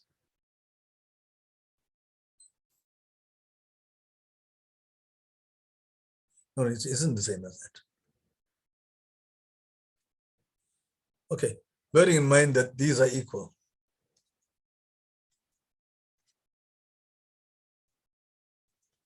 So this is the only way you could have two y's and a 48, right? You could have two 48s. You can't have three 48s because there's always a y. Or you could have 148. If you've got 148, then there are two possible positions for it. Okay, now in this case here, what is y? You got 96 and the y is 84 here. Calculate y. In this case, y is equal to 48 because these angles are the same. And here, you got 2y plus 48 is 180 degrees. So when you calculate y here, you'll get 66. Because 132 plus 48 is 180. So y is one half of 132. So these are the three possible values for y, and the sum, you simply have to add all these things and you get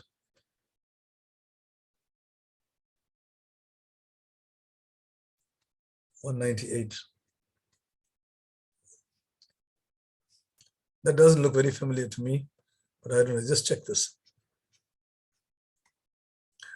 Okay. So you add the three possible values for, you can see there are three possible values for y. All right, so that takes care of that problem. To get to the next problem,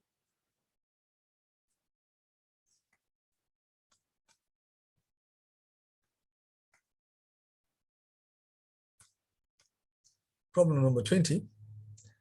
The ratio of boys to girls in a class is 2:1. One boy leaves the class and two girls join. The new ratio is 3:2. How many pupils were there in the class originally? Right, we have done these kinds of problems with ratios, and if you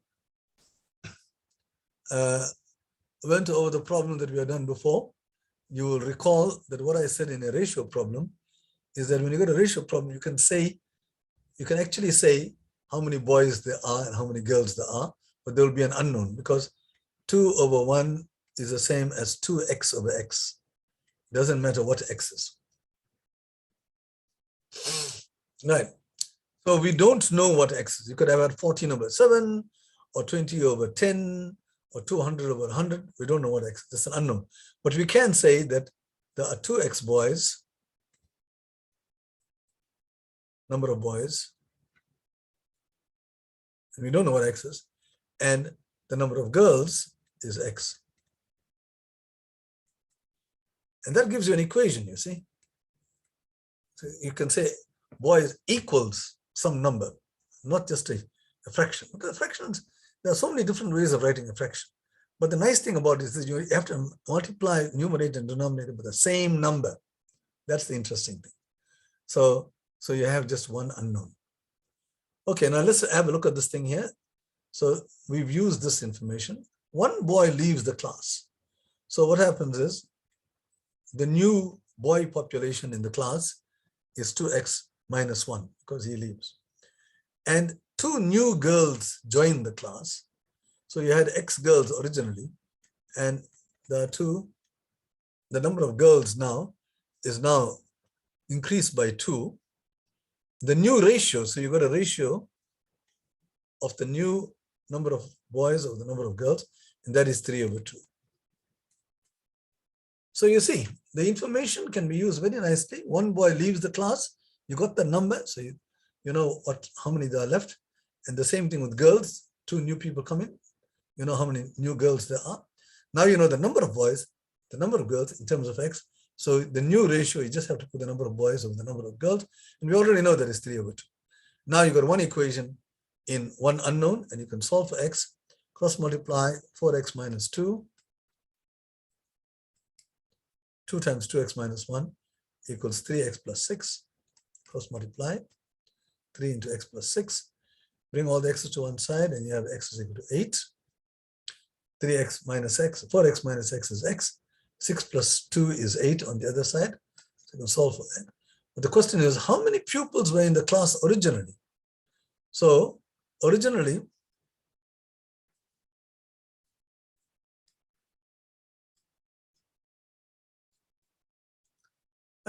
how many boys did you have? 2x, and x is 8. And girls? You had x, which is 8. Right?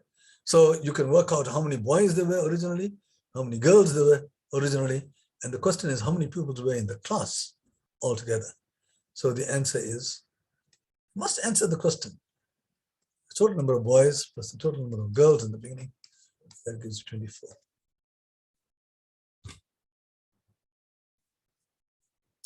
Or you could have said the total number of boys will be 2x plus x, which is 3x. Okay. And x is 8, so it's 3 times 8, which is 24. We've done it like that, without having to actually calculate the number of boys and number of girls, because the total will be 3x. That's what you need to get. And you know what x is. So you could have done it like that in a shorter way.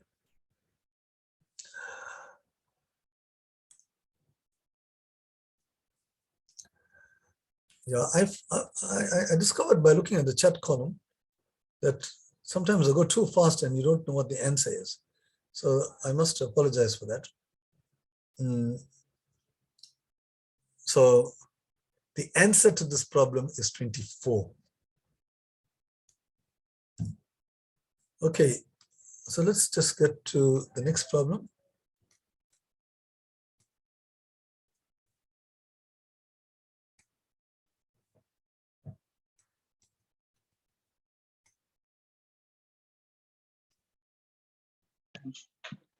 Okay, so you got this next problem. Again, I'm going to use a nicer picture so I can write directly without having to erase.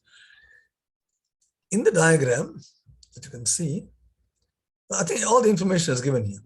You got 90 degrees here, you got 90 degrees here, you got 6 there, AB is 6, CD is 9, you know that length, and 8 represents BC. Just remember that. That's the thing that you can't see very clearly in this. BC equals 8 from here to here. Okay. And the question is, okay, so you got all the information. All the information is in the picture. What is the length of AD?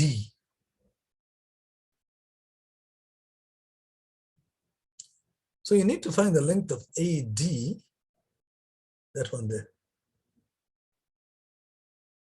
You need to find AD. Let's just put that in red.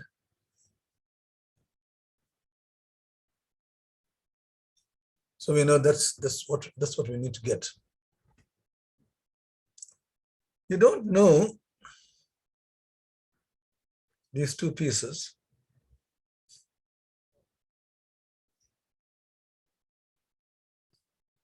But you know the whole thing.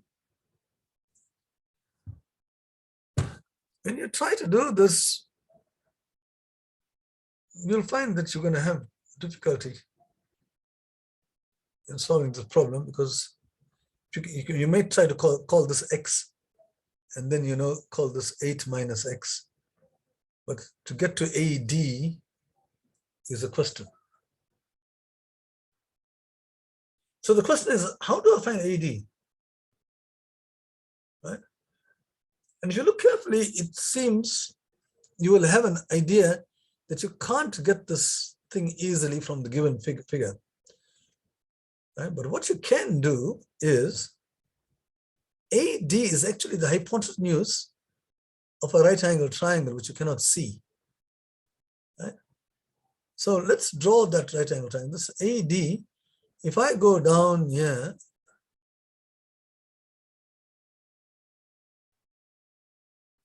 all the way down here, and then draw a perpendicular here, right? Then AD becomes the hypotenuse. And you know how to find the hypotenuse of a right angle triangle. So this is one of the problems which is difficult, because you have to draw some other objects here to actually solve the problem. Right?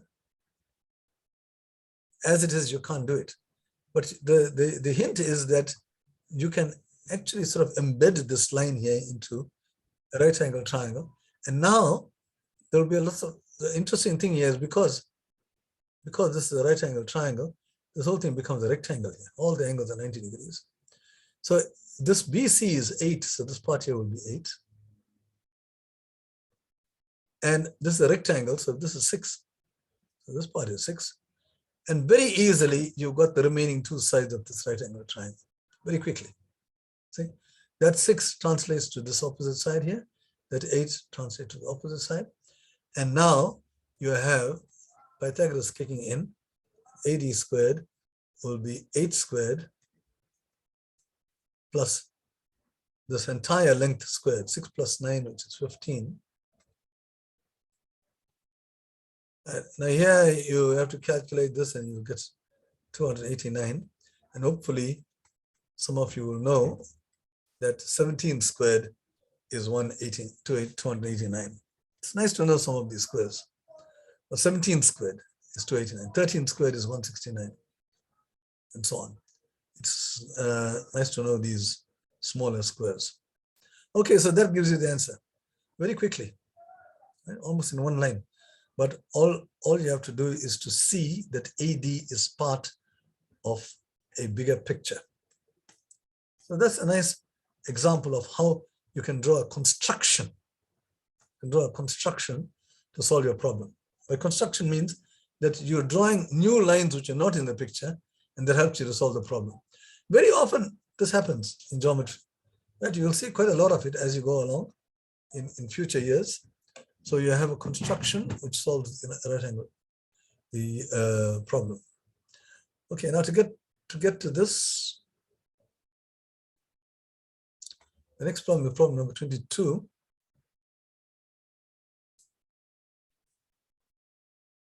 Okay, so let me again go into, so the answer to the last question, for those people who didn't pick it up, was 17, right, using Pythagoras. This problem says that you got 3 guys who are running in a 1,000 meter race. Okay, to make things a little bit simple, suppose they're all running in a straight line.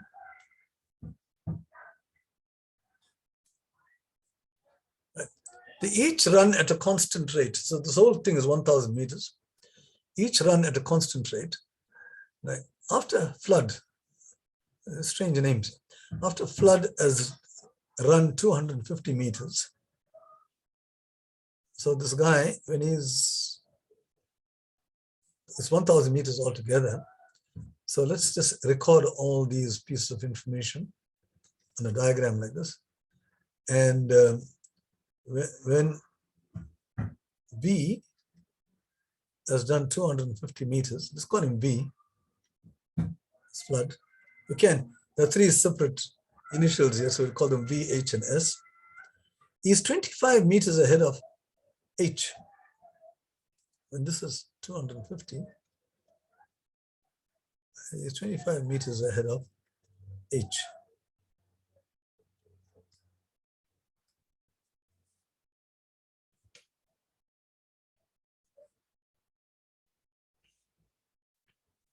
Right, so we've recorded that information. We've got more information. After Hagrid has run 500 meters, so let's just draw another line here and see. The whole thing is 1,000 meters. After Hagrid has run 500 meters, so when H is halfway,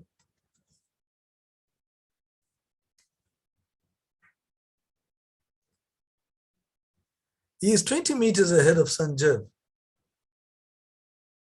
So when he does 500, S is 20 meters behind. So the question is, when Flood finishes the race, how many meters behind him is Sanjeev? So we can see that V is faster than H and H is faster than S. So V is very much faster than S. So let's see.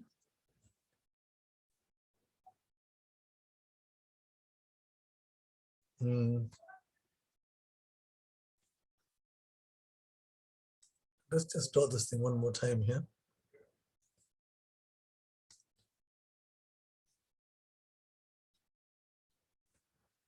Now, what I'm going to do is, we say that Flood finishes the race. So V is here now. Right? So when he has finished the race, he has traveled 1,000 meters. Because he's traveling, the full distance is 1,000 meters. He finishes the race.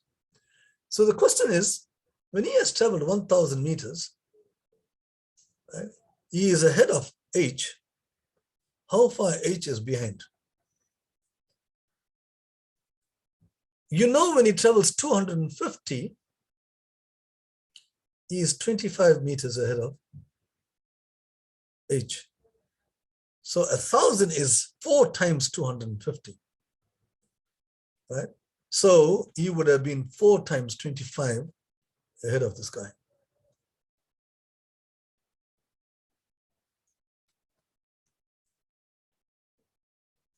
Ahead of H.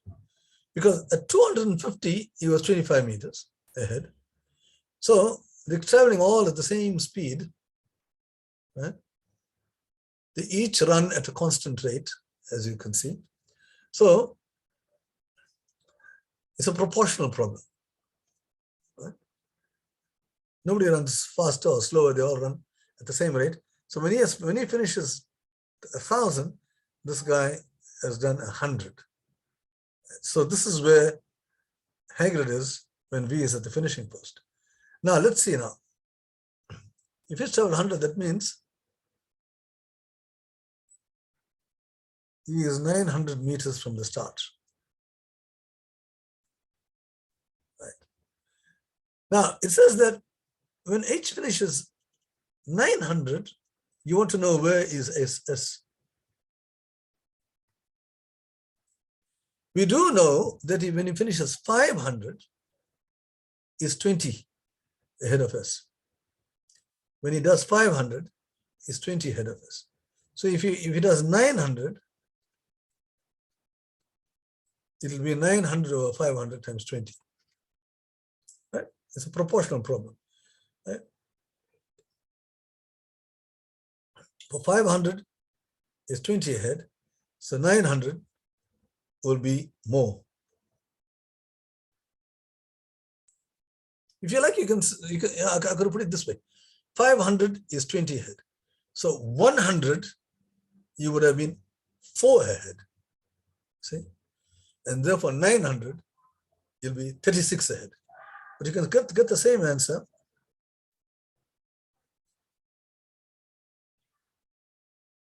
Those 2 zeros, something like that. And then 5 goes into 18 times. And 18 times 2 is 36. You could have done it like that, 900 over 500 times 20. Or you could have said 500 is 20 ahead, 100 is proportion. 100 would be 4 ahead, you have to divide by 5. 900 would be 36 ahead. So this distance here is 36. Okay. So the question is, when Flood finishes the race, how many meters behind him is Sanjay? He's 100 meters ahead of Hagrid, and is 36 meters, who is 36 meters ahead of this. So the answer is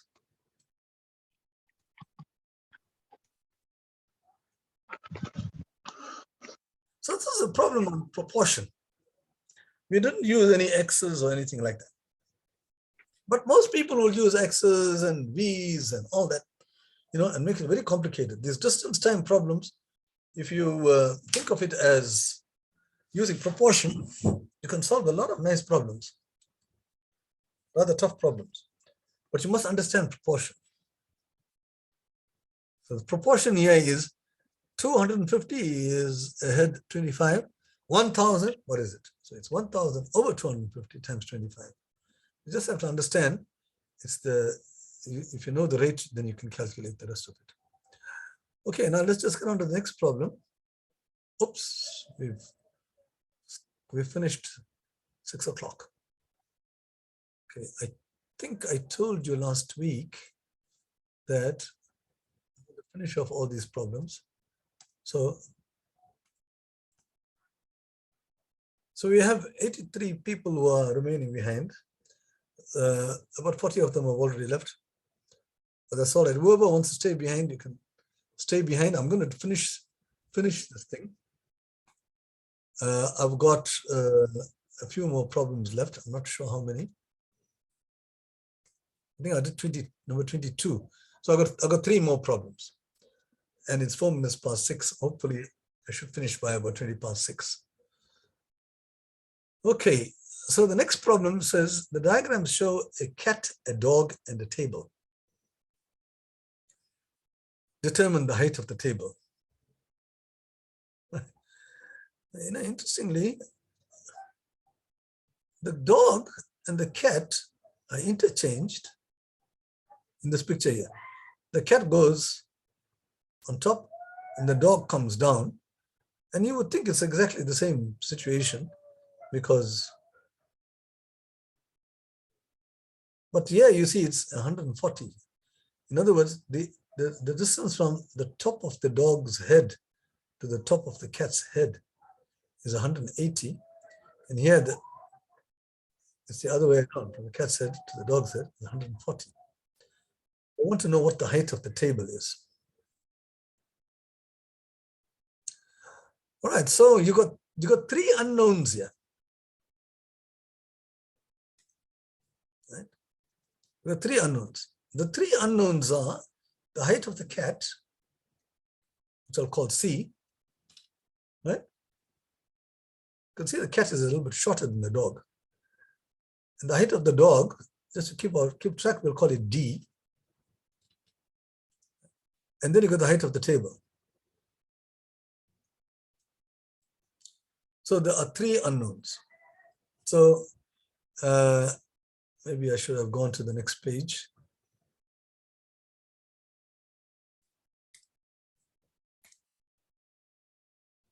All right, so these are the 3 unknowns. I don't have to repeat them. So we need equations. We need equations to solve the problem. So what equations do we have? Well, for one thing, you got this is C, that is D. Right? So D is the height of the dog, plus this height here, from here to here. Right? The height of the table is T, from the ground. And the cat takes away C from that height, because I'm looking at what does 180 represent? I'm going to put on 180 here. What does 180 represent? 180 represents that part plus this part here. And this part is the height of the table minus the height of the cat. Height of the table minus the height of the cat. This part here. Right? So the height of the table is from there, from the top of the table to this. So the height of the table to the bottom is T. Okay, so you got one equation with 3 unknowns. Now in this case here, again, this time you have the height of the cat, you got the height of the table, the whole thing T. This is the height of the dog. In this case here, you got this 140, what does it represent? Starting to measure from the top, 140 is, you got a C, that's the height of the cat, plus this piece here, right? Piece there. Just one more. Yes, now quickly. Poobhalan, yeah. It's late. I'm going. Okay. Okay. Okay. Bye. So you've got. Sorry about that. You got the height of the cat, and you got this piece here, but this piece here is really the height of the table minus the height of the dog.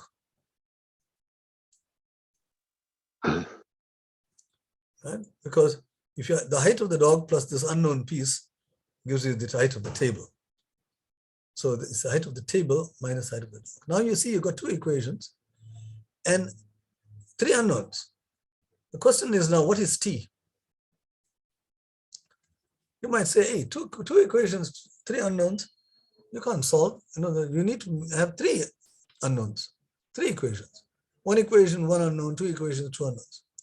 But if you look carefully here, you will see if I add, I've done this other times, we're adding equations. 180 plus 140 gives you 320.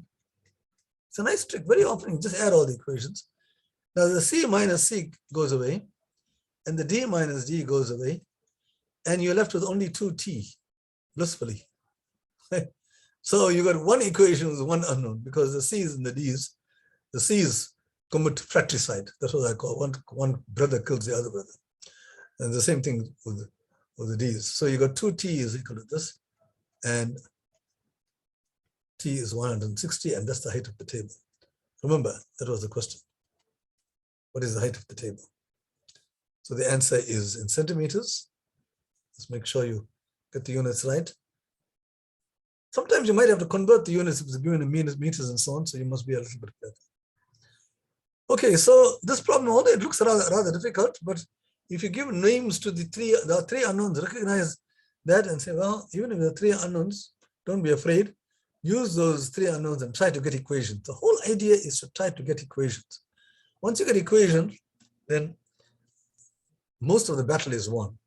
Then your next business is to try to solve the equations, right? Sometimes you have to use a certain amount of, common sense. Like here, if you look carefully, you see I can solve for t. I don't know what C and D are, but I'm not interested because they're interested only in the height of the table. It's got nothing. The question doesn't ask anything about the cat and the dog. All right. So the last, actually, the problem number 24.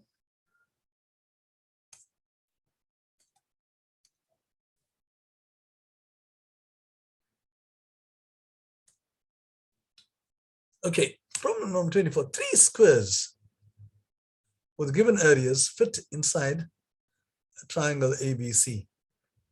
Now, these are all squares. Determine the length of BC. All right, this is the second last problem. So we can appreciate it's going to be a little bit challenging. Now, to give you the areas, so at least with a starting point, the area here is 4. So we can say all the sides are 2.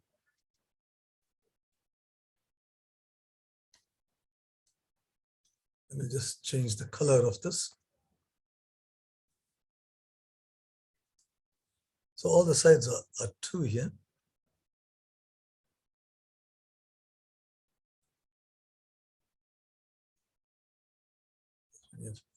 It's also 2. And this. Right. Now, this area is 36. So this part here is 6. This is a square. That is 6. That is also 6. This part is 2. So this part here will have to be 4 from here to here. And this is also 6 here. All right. Okay, we don't know the pieces here because we can use it to get 9.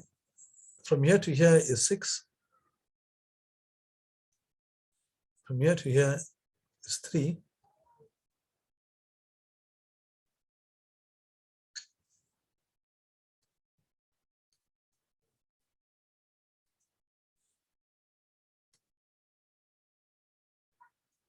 So this part is 3, and also this part here is 3.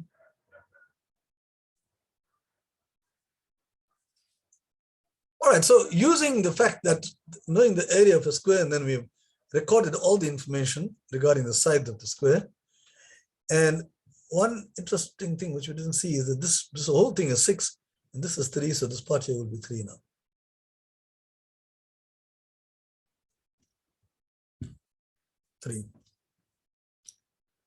Okay, so we're nearly there with BC. We got quite a large part of BC here. 2, 6, 3. There are 2 pieces which are missing in BC. And that is this piece here, and this tiny little piece here. Because remember, the square side ends here. You want the whole thing from B to C. So those two pieces are missing, right? If we know those two, then we can calculate BC, because I've got 2, 6, and 3. Simply add 5 numbers. Okay, now so what is this now? So do we know what this is? If you look at this part here, this is 3 and this is 3. So this is isosceles triangle. 3, 3. Which means that this angle here is 45 degrees. It's a right angle triangle. So this is an isosceles right angle triangle.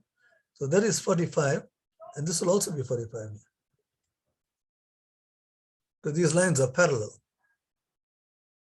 And that helps a great deal, because if this is 45, that is 45. And now this new triangle is also isosceles. Right? 45. I know that is 3. So therefore, this question mark must be 3. Because these angles are 45, so these must be 45. So there we have it. We're nearly there, right? We have to calculate the small piece there.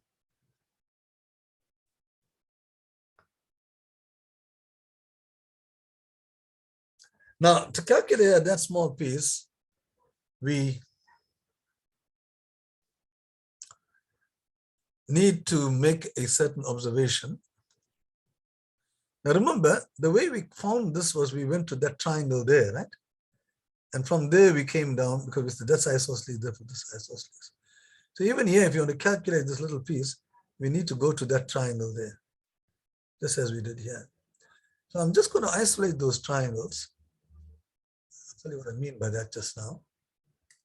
I'm going to just isolate these 2 triangles. I'm going to redraw it like this. And then draw that vertical line.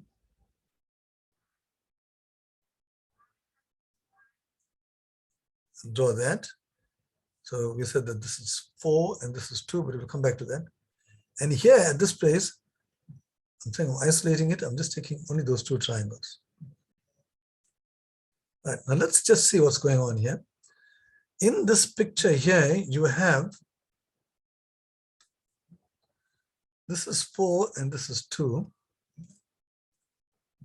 There's it. Here, I've got, this is 2. Remember, this is a side of the small square. And the question mark is here. Now, if you watch carefully, you'll see this thing here, this triangle is only an enlargement of this thing. Because these angles are the same, you see. This angle here is the same as that. And this angle here is the same as that. Because these are corresponding angles. And here too, these are corresponding angles. The point being that these 2 triangles have got the same angles. So the one, they're not identical. They've got the same angles, but it means that, you know, the one is just a photograph of the other, right? So if this was 4, and this is 2, and this is 2, so again, the proportional things come in. This has to be 1. Because the one is just a picture of the other. It's a smaller version of the bigger guy, right? You've got the same angles. When you take a photograph, you are actually just, you're kind of preserving angles. If you take a photograph of the triangle, you'll get a small triangle like that. But the angles are still the same. So what does this mean? If this is 4, let's double this, and this is 2, so this part has to be 1. The small piece has to be 1. 2 is to 1 is the same as 4 is to 2. They have the same ratios because they got the same angles. So this unknown here is 1.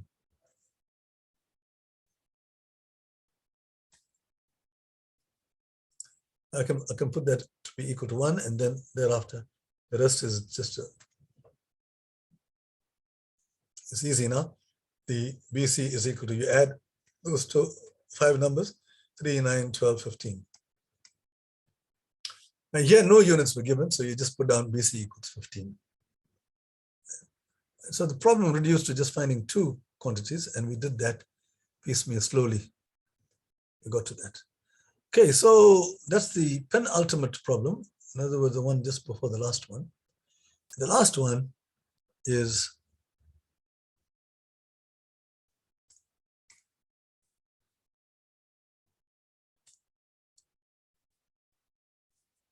usually a challenging problem, right? Very few people can solve this problem. So watch, listen very carefully and see what you are doing to solve this problem. Let's look at the problem first. The question is, determine the area of quadrilateral ABCD. In other words, this entire shape. What is the area? In this entire shape, you've got, this is given 20, one side, got 35 degrees. No calculators are allowed.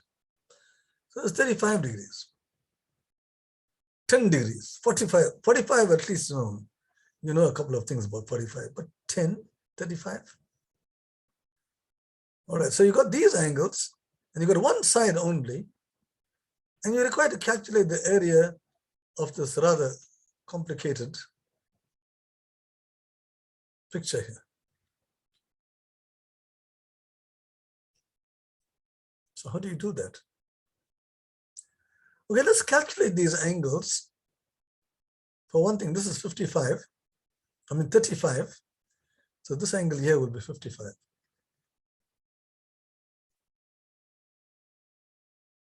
55 like that. And here you got 35, you go 10 plus 45 is 55. 55. So we can calculate this angle here by subtracting 55 from 180 degrees, and I think you get 125.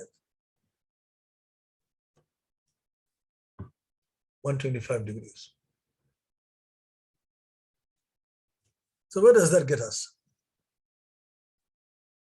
You have all kinds of angles here. You got 10 degrees, 55 degrees, 35 degrees, 45 degrees, 125 degrees. But there is an interesting observation here, namely 125 plus 55 is 180 degrees.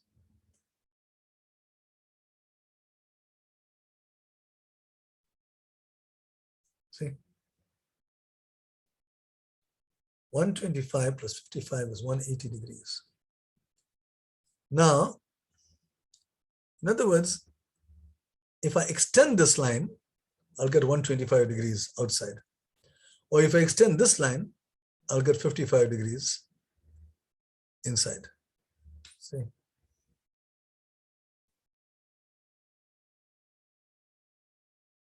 So what shall I do? At least that gives an idea that there's a construction here. It's very difficult. It's impossible to solve this problem without any construction. So let's see. That argument which I just gave is saying that let's try extending this line. Construction line I normally do it in red. We extend this line, and then observe that the extended angle is 125 degrees. This angle here is 125.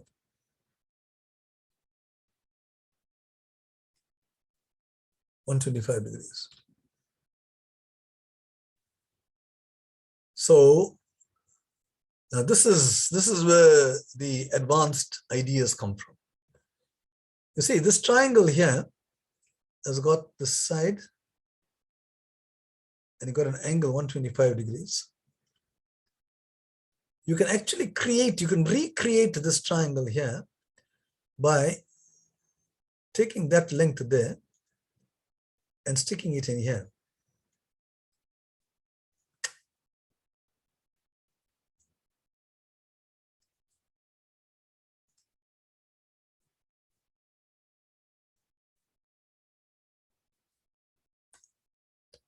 See, I can go up, I can extend this line. How far must we extend that line?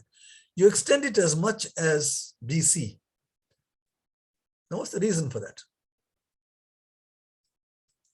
Because the moment you do that, then you've got two congruent triangles.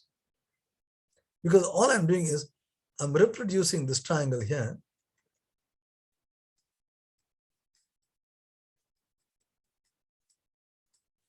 I'm taking that triangle and I'm redrawing it here. Now, when you look at this new triangle, BED, you will see that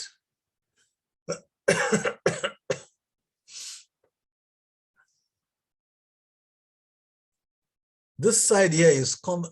You have BED, and it's the same as BCD, because that's the way we constructed it. I've just reproduced this triangle.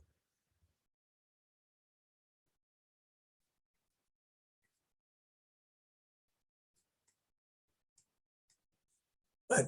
So those two triangles are congruent. Right?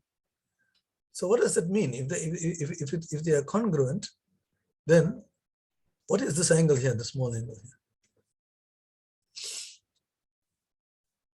I'll show you which angle I'm talking about. This angle here. This angle will have to be the same as 10 because these triangles are congruent. This angle here, which I've just put a dot to, it's an angle in the blue triangle. So it must be equal to an angle in the red triangle. The red triangle is the original triangle here. So it must be equal. This is the only angle which can be equal to the small angle. So these two angles are the same. This blue dot and the red dot are the same. But this red dot was given as 10 degrees. So therefore, the blue dot must also be 10 degrees.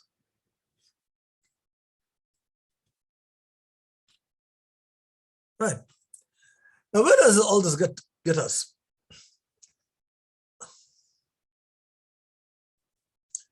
This is where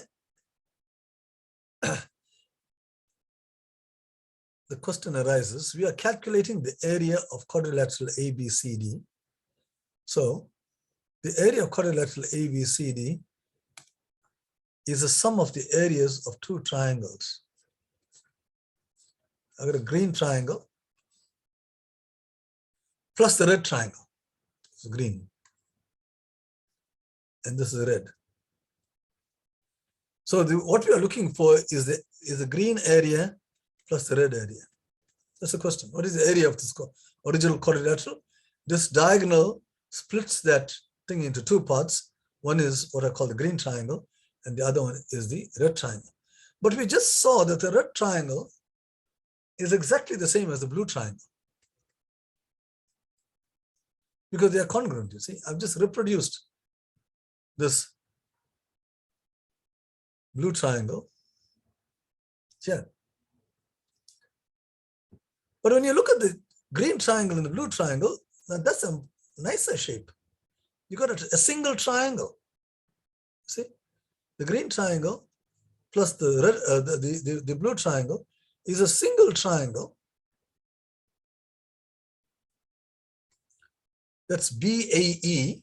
I'm going to redraw it here.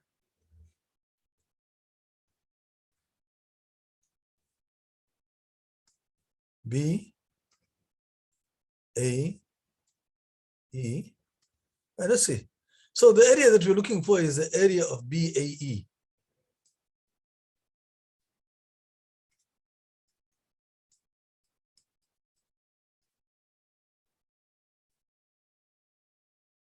Right? That's the green plus blue. What do we know about BAE? We already know that BAE is 20. Right? And observe, we know an angle of BAE. It's equal to the dot plus 35.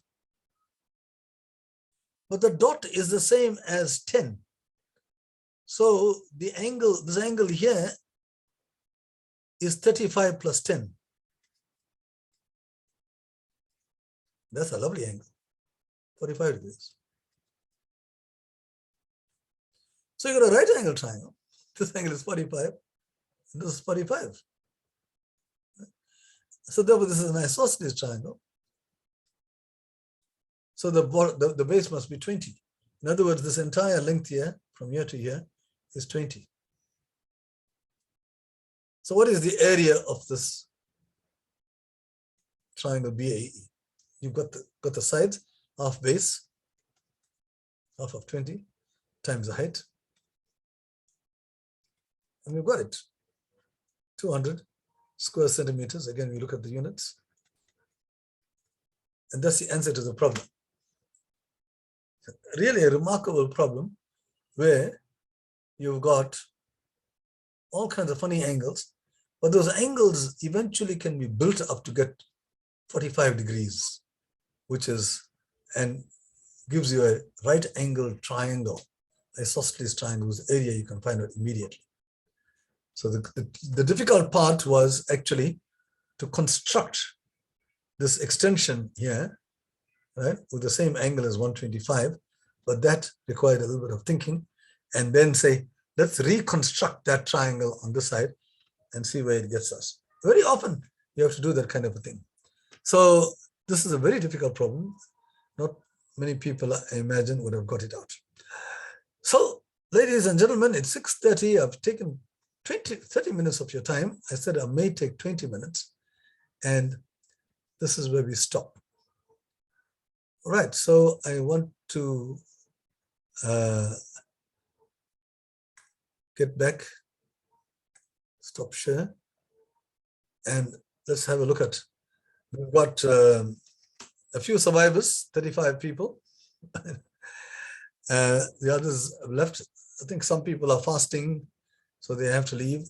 Others set aside 2 hours, and that's it. So thanks for bearing with me for the last half an hour.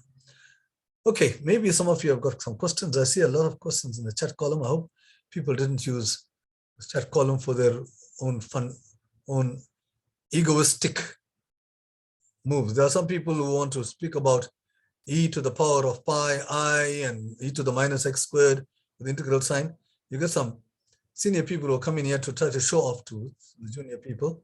And I can tell you one thing, I know mathematics, so very often these people write nonsense there.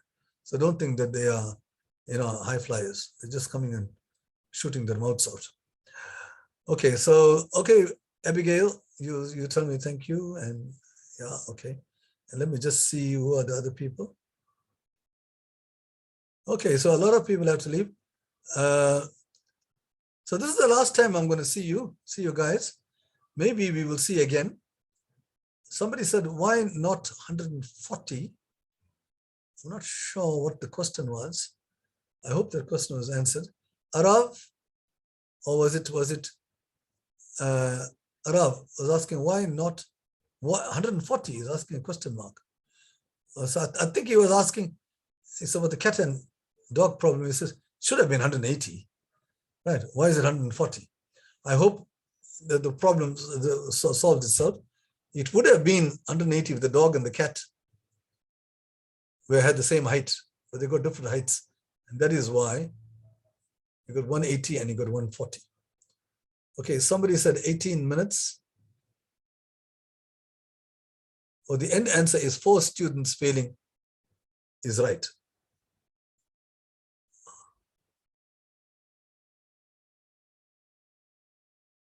All right, so the thing about the 98.6, okay, somebody said 18 minutes. I think Conrad, I'm not sure what the problem was. Can't remember, but he said 18 minutes. Ochala says, wait, but 986 divided by 10 gives you 98.6. That's right, but percentage, when you're working out a percentage, you have to multiply by 100, right, Ochala? So you have to multiply 986 divided by 1,000 times 100 gives you 986 divided by 10. You see, 2 zeros cancel. So it has to be 986 over 1,000 because that would have been the original fraction. But to convert to a percentage, you have to multiply by 100. So, okay, I understand that question.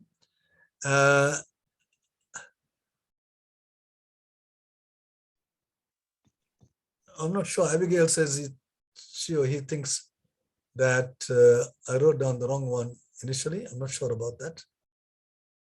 Abigail, are you still here? Abigail Cock? Did I write something wrong?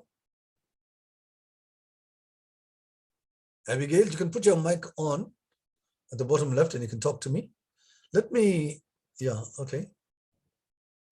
Sir, you originally wrote down 98.6, but the question asked 96.8, I think.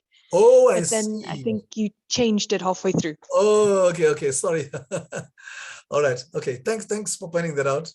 Yeah, sometimes we have temporary dyslexia. Okay, let's go down and see what are the it's 100, sir. I'm not sure what it is, not 1,000. Oh, okay, I think it's the same question. Hopefully it's answered. 12th May is next week. Also this is when you write your thing, next week, Thursday. All right, that's 12th of May.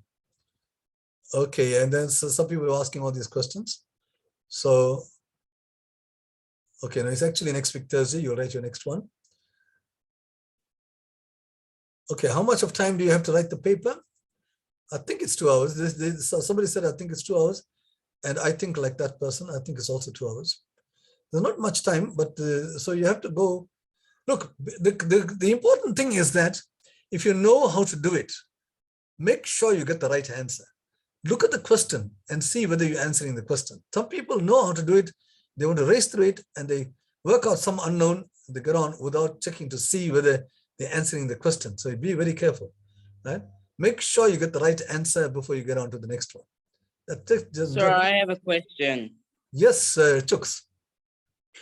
How's the answer for problem 2, 100 centimeters squared?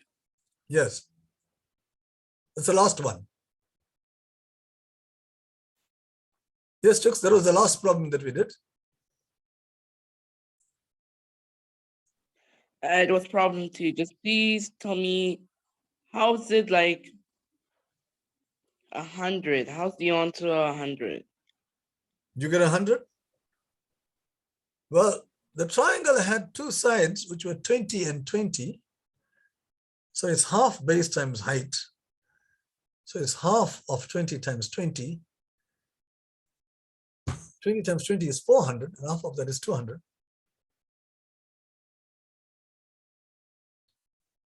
Okay, just think about that. If you still have a question, you can come back to me. Thanks, sir. All right.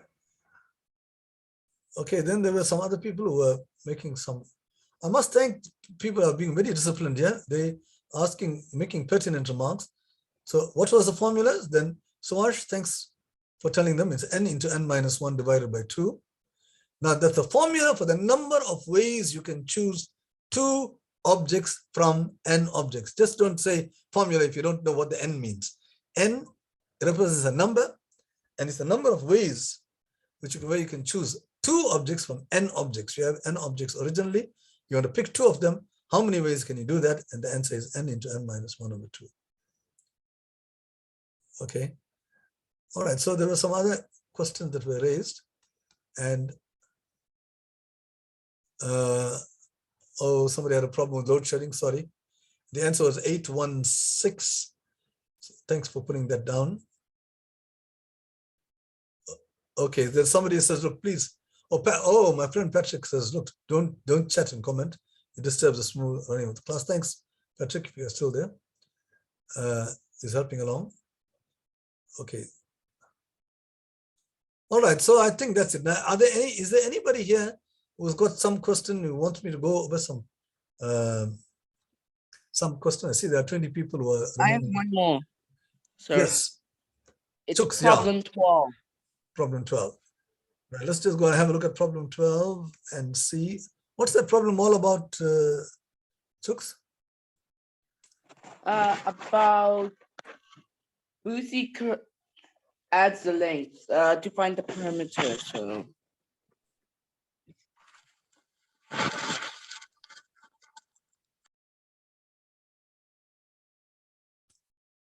Oh, this one, eh?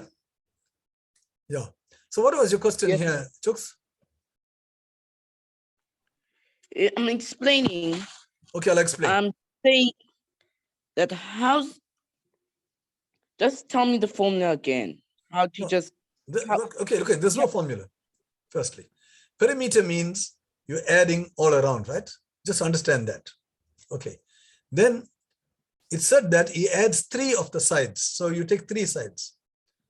The 4 sides here, take any 3 sides. A, B, A. Right. So you can write down A plus B plus A. And then when you get that, take 3 sides, A plus B plus A, and you get 73. Then he takes 3 sides again of the same rectangle and you get 77. Obviously, you can't take the same numbers. Otherwise, you'll get 73. So the numbers now you must take is B plus B plus A. That'll give you 77. Right? B plus B plus A. So those, you have to take 3 sides. So this gives you another equation. And then from here onwards, you solve for A and B. Chooks, would you be able to do it from there? Yes, sir. So do you understand now how we're reading this? So I noticed that there's a difference between A and B. Can't we use that difference to get our answer? That's quite correct, right? So the final, I see. What was my final answer? No, you want the perimeter of the rectangle. If you take the difference between this, you'll only get 4. That obviously can't be the perimeter. The perimeter of the rectangle is quite a large number. It's A plus B plus B, right? Yes, sir. Thanks, So, sir. Okay. The difference. Bye, sir. Okay, if you, as far as the difference is concerned, you can say that B is larger than A.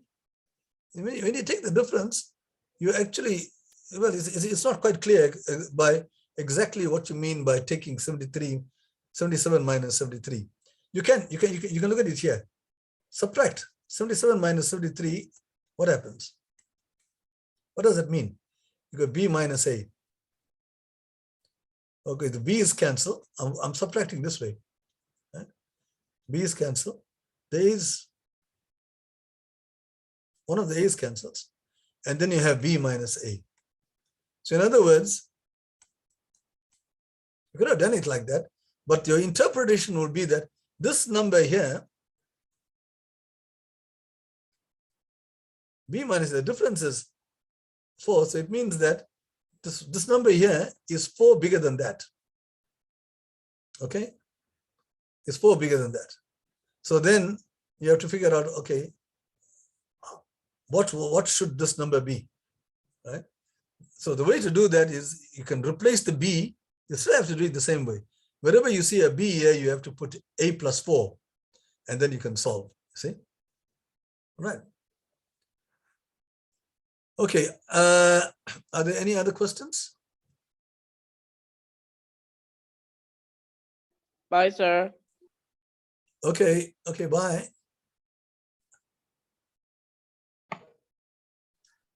Luisa, do you have a question?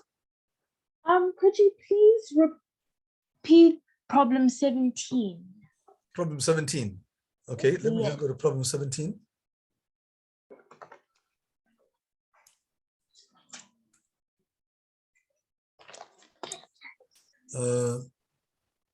What is that problem? Just help me along with that.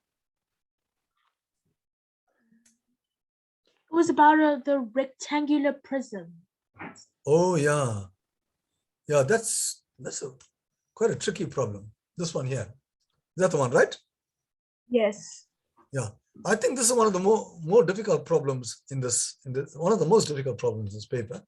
So I appreciate, I empathize with you when you say that this was a little bit difficult. Okay, let's put it this way. You see the back of this cut part. If Yes. you push it, if you translate it to the front, you'll get the front area. Do you agree? Yes. Right. Then if you take the bottom, the floor of this, and raise it to the top, you'll get the top area. Would you agree with that? Yes. Now, those two areas are the only pieces which are cut out from the surface area. Do you agree? Yes. Right. So that the top part and the bottom part together with the rest of it is 96. No, not quite. The top part. Now, the 96, what does the 96 represent? The 96 represents the entire area of what we see here, right? Now, it means that it's the total outside area because you bring the B in front and the A on the top, right? That will take the total outside area, right? With the A in front and B to the top, this is 96. But then there are two other pieces here, this piece and that piece, right, which we haven't counted. This is 6 here, and there's another 6 on this side. There's 12 there. So you've got that when you bring this to the front and if you raise A to the top, you'll get the full area, which is 96, right? And if you want to work out the area of this particular thing here, you'll still have to add these two, which we didn't count, the side areas, which is 6 plus 6. And that's how you get 96 plus 12. That's a sort of, a hand-waving method of solving this problem. But if you want to use maths for it, then you'll have to do it the way I did it. And I called this outside area, I called it X, right? The area outside, not the area of the inside of this piece, right? And then I created some equations on that. Do you understand that? Yes, thank you. All right, that's good. Maybe some others also would have understood it to see. Just by mentally you can do it, but you have to understand what you are doing. Because Could you also repeat problem 22? 20 what? 2.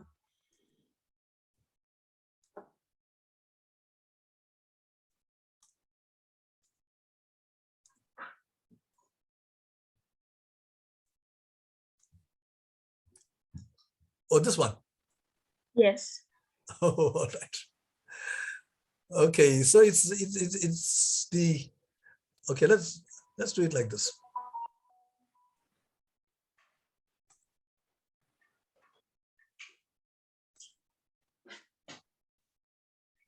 Right, so imagine these three guys are running on this red line, okay? Let's go to the question. Flood finishes the race.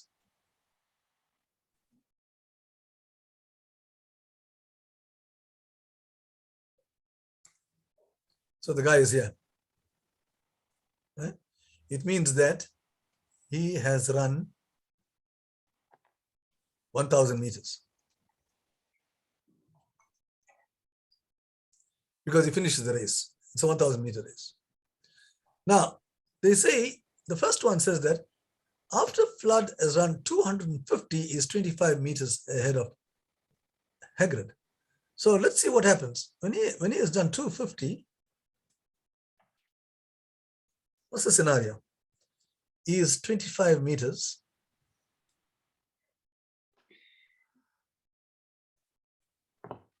When he has done 250 altogether, let's put it this way. He's 25 meters of this. But he's done 1,000, right?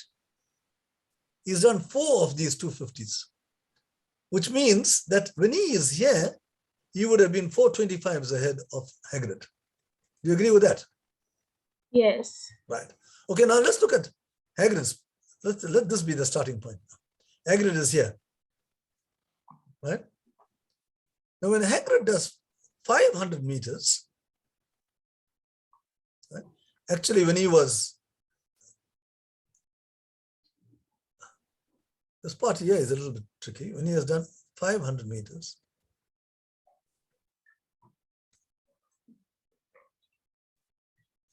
the other guy was 20 meters behind him.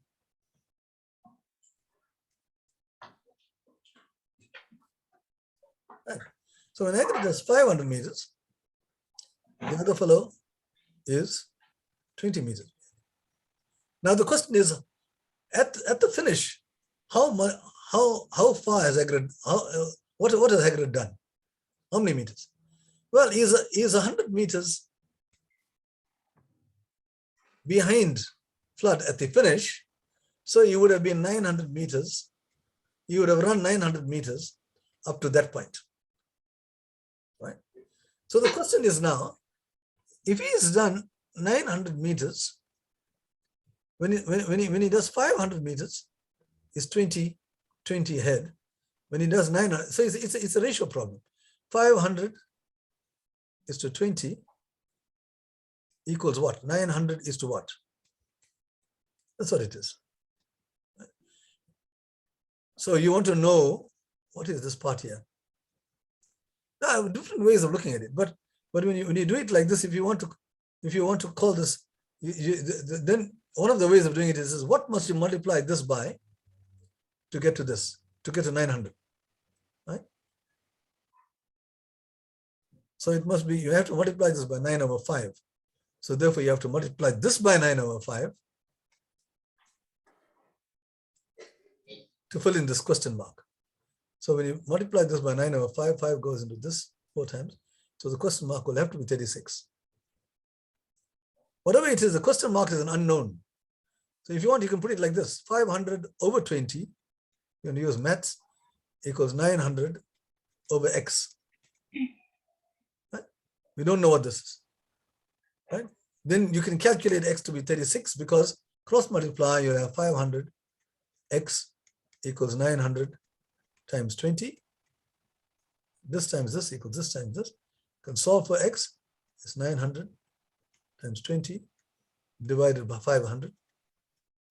Now you can cancel the hundreds. Right? But the 5 can go into 24 times. And in the end, you got 9 times 4, which is 36. You can still get 36. The idea is, what must you, it's a ratio and proportion problem, you see. What must you put here so these two ratios are the same? Now remember, this is like equivalent fractions. 500 over 20 equals 900 over what? So when you do equivalent fractions, it means you are multiplying this by something to get to this. See? See, another way of doing this is saying, okay, 500 over 20 is the same as 25 over 1. Right? Because the 2's cancel, 2 goes into this. So 25 over 1 is the same as 900 over what? See? So that means you have to divide this by 25 to get to that, and you get 36 again. So there are different ways of doing it, but just understand this is a ratio problem, and proportion is a very important concept. It's good you're asking me these questions because there are so many ways of doing the same thing. All right? Okay, so are there any other questions?